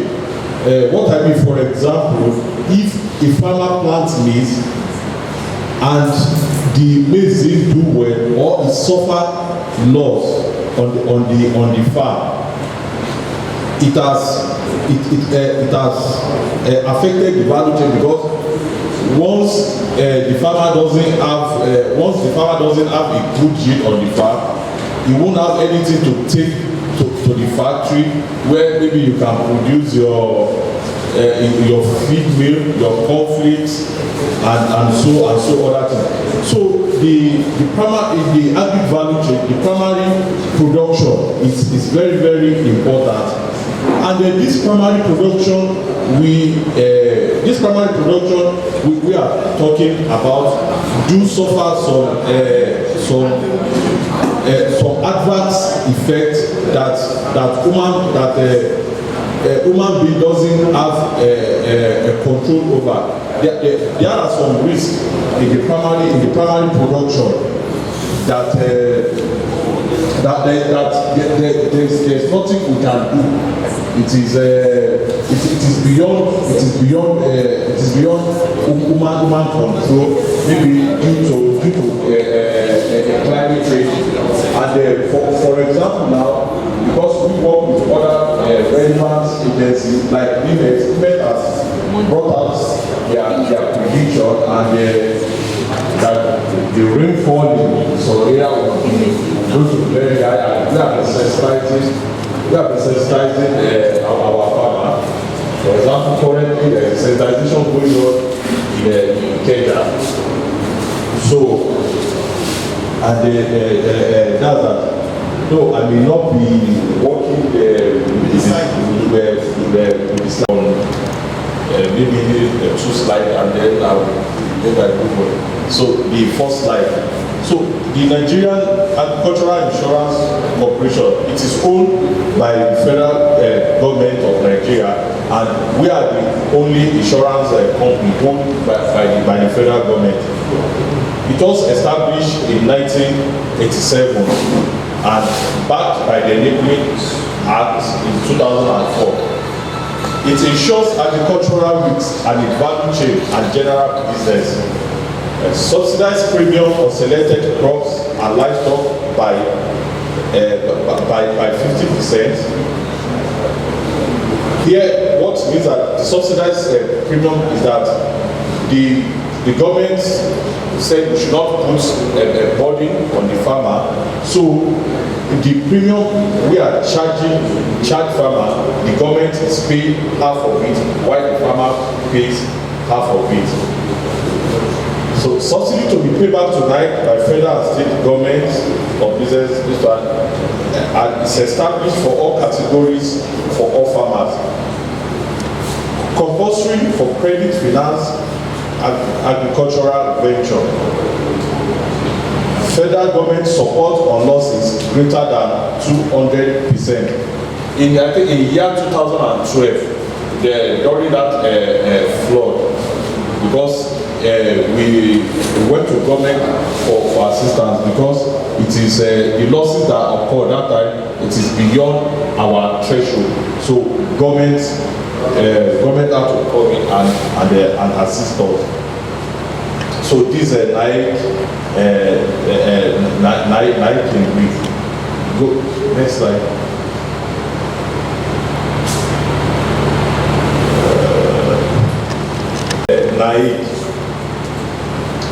To provide support for farmer where losses to crop or livestock arises from natural hazard.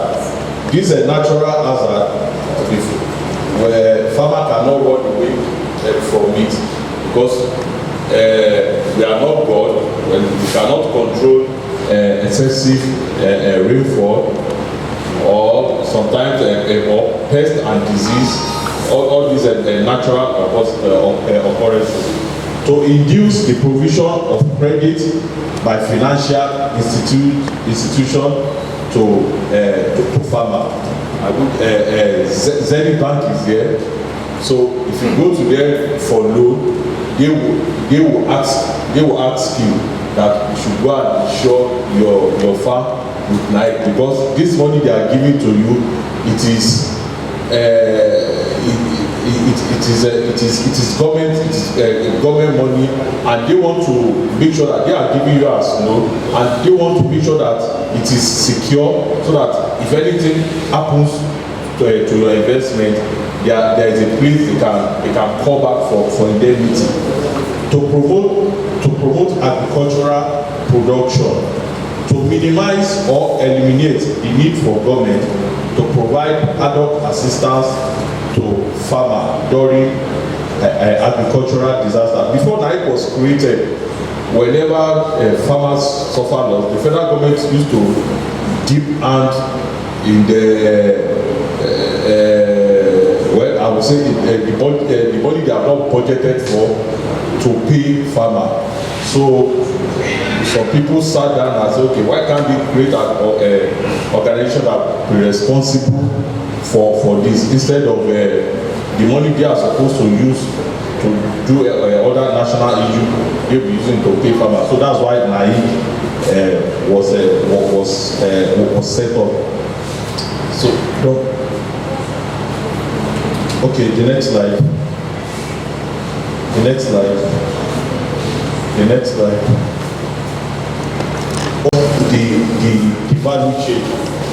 The grains and legumes, which we are talking about, falls under our crop insurance. Falls under our crop insurance, and it is a subsidized. It's a subsidized product, where I said that the government pays half and the farmer pays half. And the items covered under these are maize, cassava, yam, vegetable, wheat, sorghum, millet, groundnut, which we have been talking about. And the perils covered here, perils are include fire, lightning, drought, disease and pest, flood, windstorm, explosion, invasion of farm by wild animal, and aircraft damage. That aircraft damage, you know what? We saw it happening in other countries sometimes, because plane can crash on a farmland, and sometimes when this plane crash, it can explode, and when it explodes, it can the fire will affect all your crop. So period of cover stroke rate. You know, every of these crop have their own maturity period. For example, maize. You will agree with me that no farmer will keep maize beyond 3 months on the farm, because maize is 90 days, and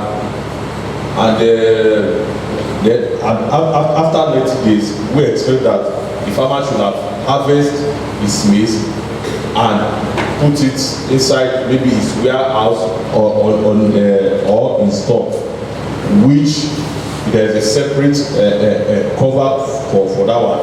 Then for yam and cassava, it is 1 year. So for other wheat, sorghum, millet, there are some that their period of cover is 6 months and 3 months. So what I'm saying here is that technically the period of insurance cover starts from the maturity period. Once you plant and you came to your farm and see that it has germinated till the time you want to harvest. So if anything happen within that period, and it is any of these disaster that affect your farm, NAIC will indemnify you. And once it occurs, we would like you to notify us. To notify us immediately, so that we can come and assess your farm. For example, now if your farm, if there is flood and your farm is affected, and you didn't notify us, and maybe you are now notifying us maybe after like 2 months or 3 months, or when the sun has already, when the place has already died. If I visit your farm, I won't see any evidence that you suffer loss, your farm was flooded, because the water will have dried, so I won't see anything. But if you suffer the loss and immediately you call us, you send our field officer and to say, and if you can't come immediately, we ask you to do video and snap, so that when you send the video to us, at least we are the world has gone digital now, so at least you can video your farm and send it. At least it's an evidence. So I've said the rates we apply, as I've said, on our crop insurance, the subsidized crop insurance, the rate is 4%, and as I've said earlier, it is subsidized by the federal government. So the farmer pay half of that 4%, which is 2%. So we charge this 2% on your estimated production cost. Because if you want to, for example, if you want to farm 2 hectares of maize, and you do your estimated production cost from land clearing to say seed, pesticide application, labor, till maturity, and is 2 million. So 2% of 2 million is 40,000. So that's the premium you are going to pay. That means you are using 40,000 naira to secure your investment of 2 million, which no farmer will say, this is too much. So then apart from this, we have insurance on we have subsidized livestock. Increase the slide. The perils we cover is the death of the animal as a result of accident or disease, and the rates we charge, as I've said, is that one too is subsidized. Is a 5%, but because it's a subsidized livestock insurance, it comes down to 2.5%, and the category of livestock that are under this include poultry, fishery, snairy, cattle, goats, pig, sheep. All of them fall under this subsidized insurance, and we know that agriculture now has gone beyond the traditional method. Agriculture now is a business.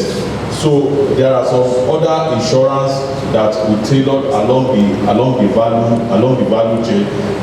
Yeah, for example, you harvest your maize, and you want to take it from the farm to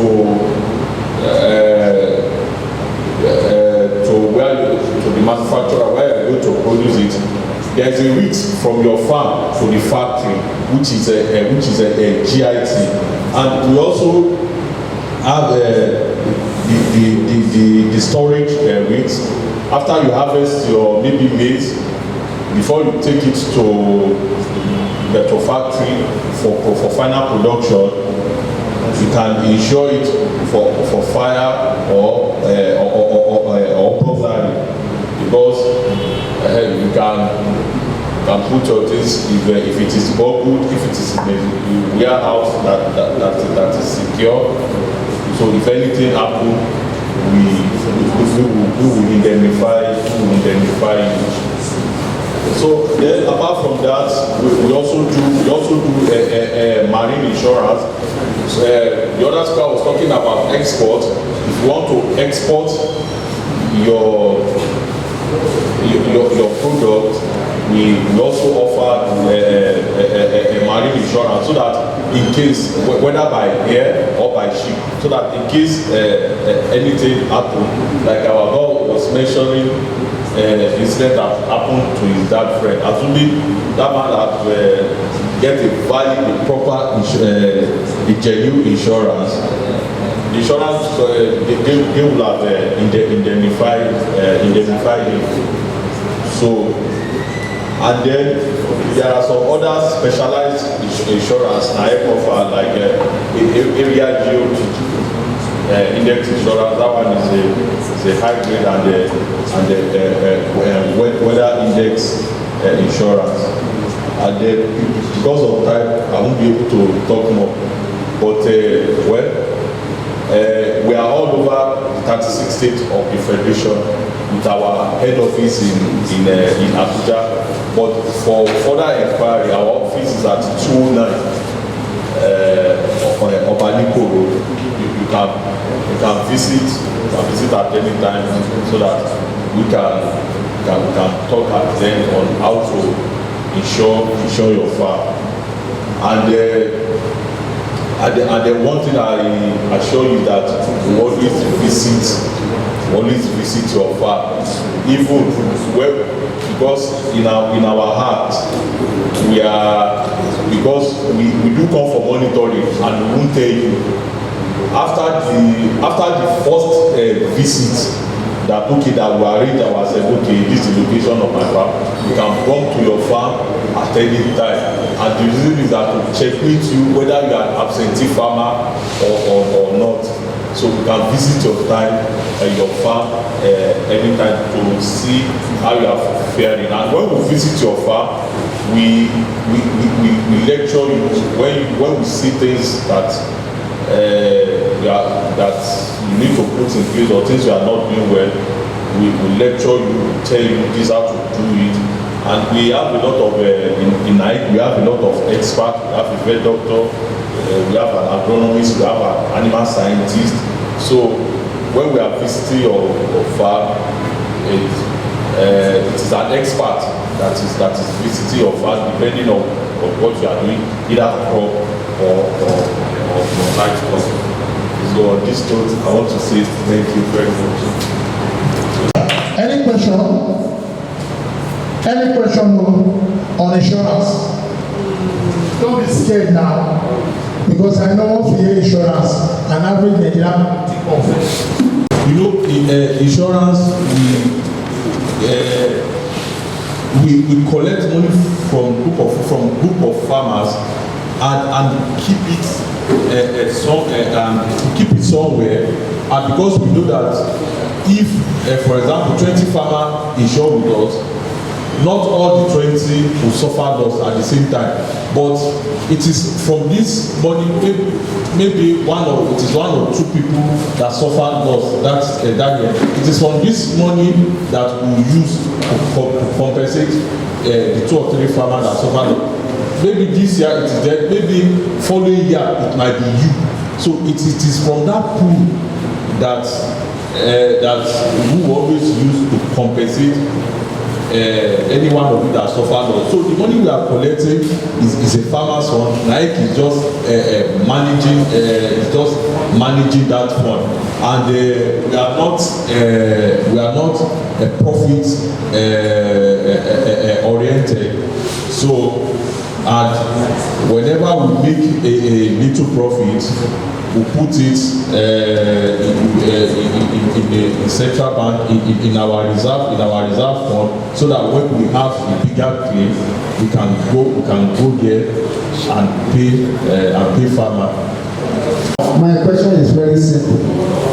Following what I understand in the lower level concerning insurance, you specify and explain the category of what we can insure as a farmer. And we talk about the national distraction that may likely happen, which we don't pray for. But I want to put across the explanation given. What about if I, as a farmer, if I insure my farm and maybe for a period of 6 months, 1 year or 2 years, if nothing happened, how do you compensate me?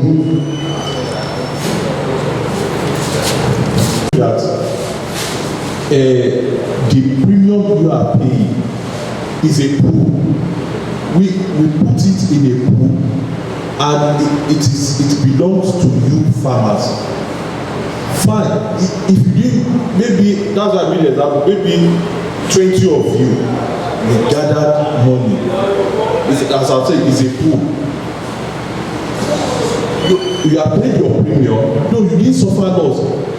You didn't suffer loss this year. But what of next year? You might suffer loss. It is from that pool. I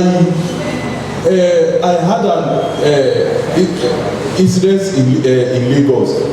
The man was insuring with us for, he has been paying premium, every premium, like about 500,000 every year. First year, nothing happened. Second year, nothing happened. Third year, nothing happened. The first year, he said, you people are just taking my money, blah, blah, blah. But he did it because because the farm is like, I'm always monitoring his farm to see how he's faring. The fourth year, the man suffered loss. And he grudgingly paid that insurance. But before December, the man suffered loss. And he didn't call us. He said, he said, he called me on Sunday after church. He said, wow, he got to check. I said, no, I'm coming. And when we checked, we invited him because I saw the farm record. That's why when you're, especially poultry or livestock, you must have the standard proper record. I look at the farm record, I can see that he has done all the necessary things he's supposed to do. So he doesn't have control over what happens. And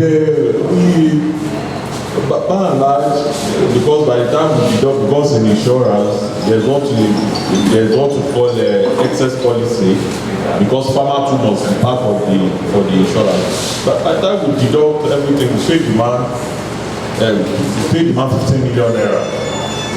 And the man was saying, when we executed when we give the man the gift, the man was saying, should be insurance should propose the bear. So the man was happy, the man was able to go back to business. So as I said, if you have been paying your premium, maybe for the past and nothing happens to your farm, what of other people? As I've said, it's a farmer's fund and it is in a pool. We are managing it for you.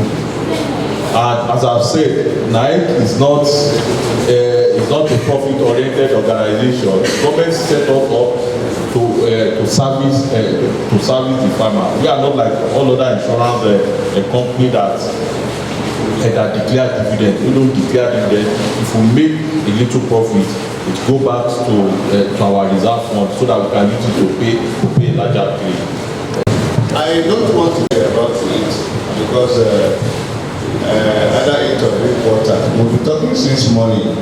And I noticed that everybody is getting a bit tired. But this audience, as small as we are, you excite me. You excite me because the level of knowledge, expertise on ground here is top notch, it's high quality. If you bring in 1,000 people with little or nothing to offer, or to also receive, you will not have done justice to any of the topics. So I congratulate all of us here. Let's clap and for ourselves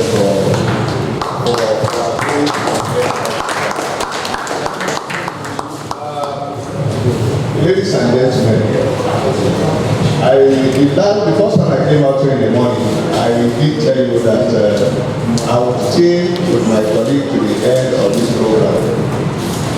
Reason being that the topic being discussed here today is the reason for which we exist. And let me tell you a story. I spoke at a gathering like this about 2 years ago.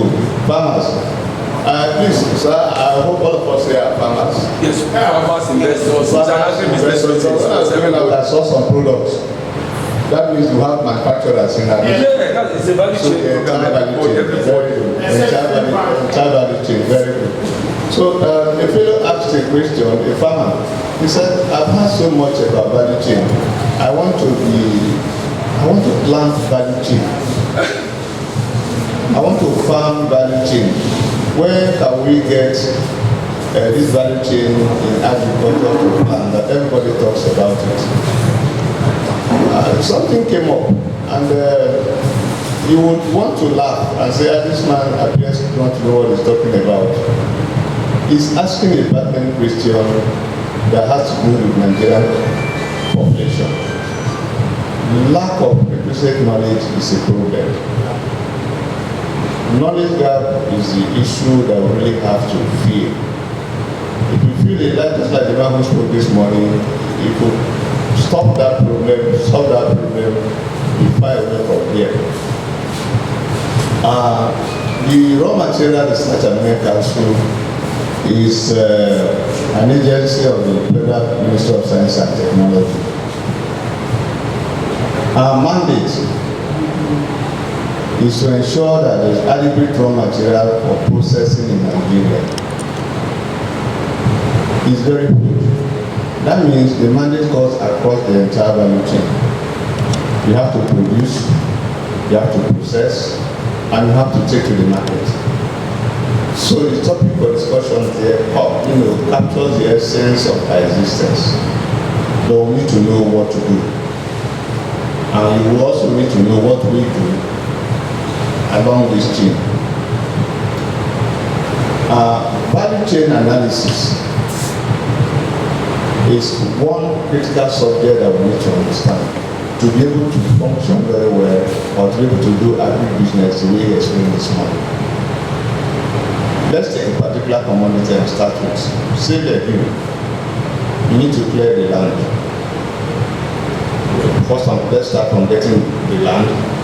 You get the seed, prepare the land, you plant, you tend, you harvest, you pre-process on the farm, you transport to the factory, you process, you take to the market. Each of these activities offers enormous opportunities. So the lady who asked, I want to plant value chain, is very correct in the sense from the layman's side. Because if you are able to pitch your tent in just land clearing alone, and you acquire tractor, or you acquire 3 tractors, yes, tractors, to mow people's plantation is a good business. Imagine that any of us here has about 10 tractors for hire. You are only concerned with just clearing people's land. For about 4 months in a year, you may not sleep because some of them work throughout the night. If you are a transporter and your business is just to move agricultural products to the market, you would also not sleep throughout the year. If your own is just to produce or even market agricultural inputs like herbicides and seeds, the market is vast. So I want us to put our mind clearly to where this person said they want to plant agricultural variety.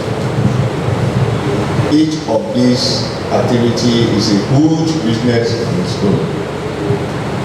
Where do we come in as an institution?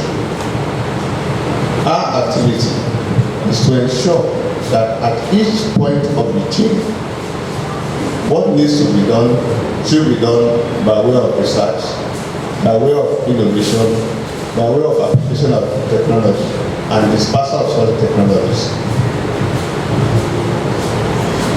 In recent time, we find out that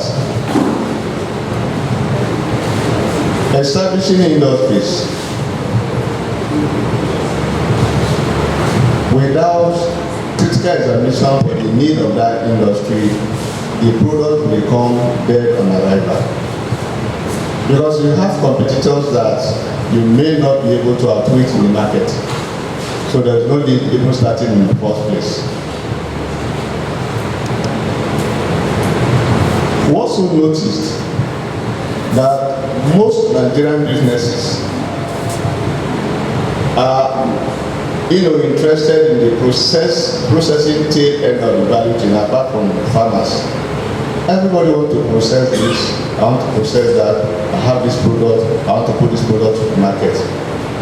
Like the SOM person talked, you need to produce or process raw materials competitively.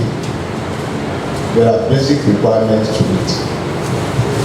When we started as a council, we started a program known as catalytic model factories. These model factories were established to process unique or strategic raw materials in conjunction with stakeholders. The stakeholder we chose starting up were state governments. We partnered with state government and established industries we find critical to the economy. We established some processing phosphates, kaolin, and even essential oils. But we discovered along the line that whereas we often say government businesses sometimes nobody controls and things will happen, we cannot even pinpoint any responsibility and say, well, let me get this out. So a number of them failed. But the project is a good one, a good program. Then we did a house cleaning and then turn off the different way. We established a business innovation center. This business innovation center accepts proposals from prospective investors who are interested in applying science, technology, and innovation in their business. That is to say, if you want to buy and sell groundnut, you will not be a candidate. But if you want to add value to groundnut by way of processing, you will be a candidate. Now, what do we require of these candidates? Do a proposal and submit to the organization that I want to process XYZ from crucial raw materials, Nigerian raw materials. Your aim will be to use secondary raw material for other industries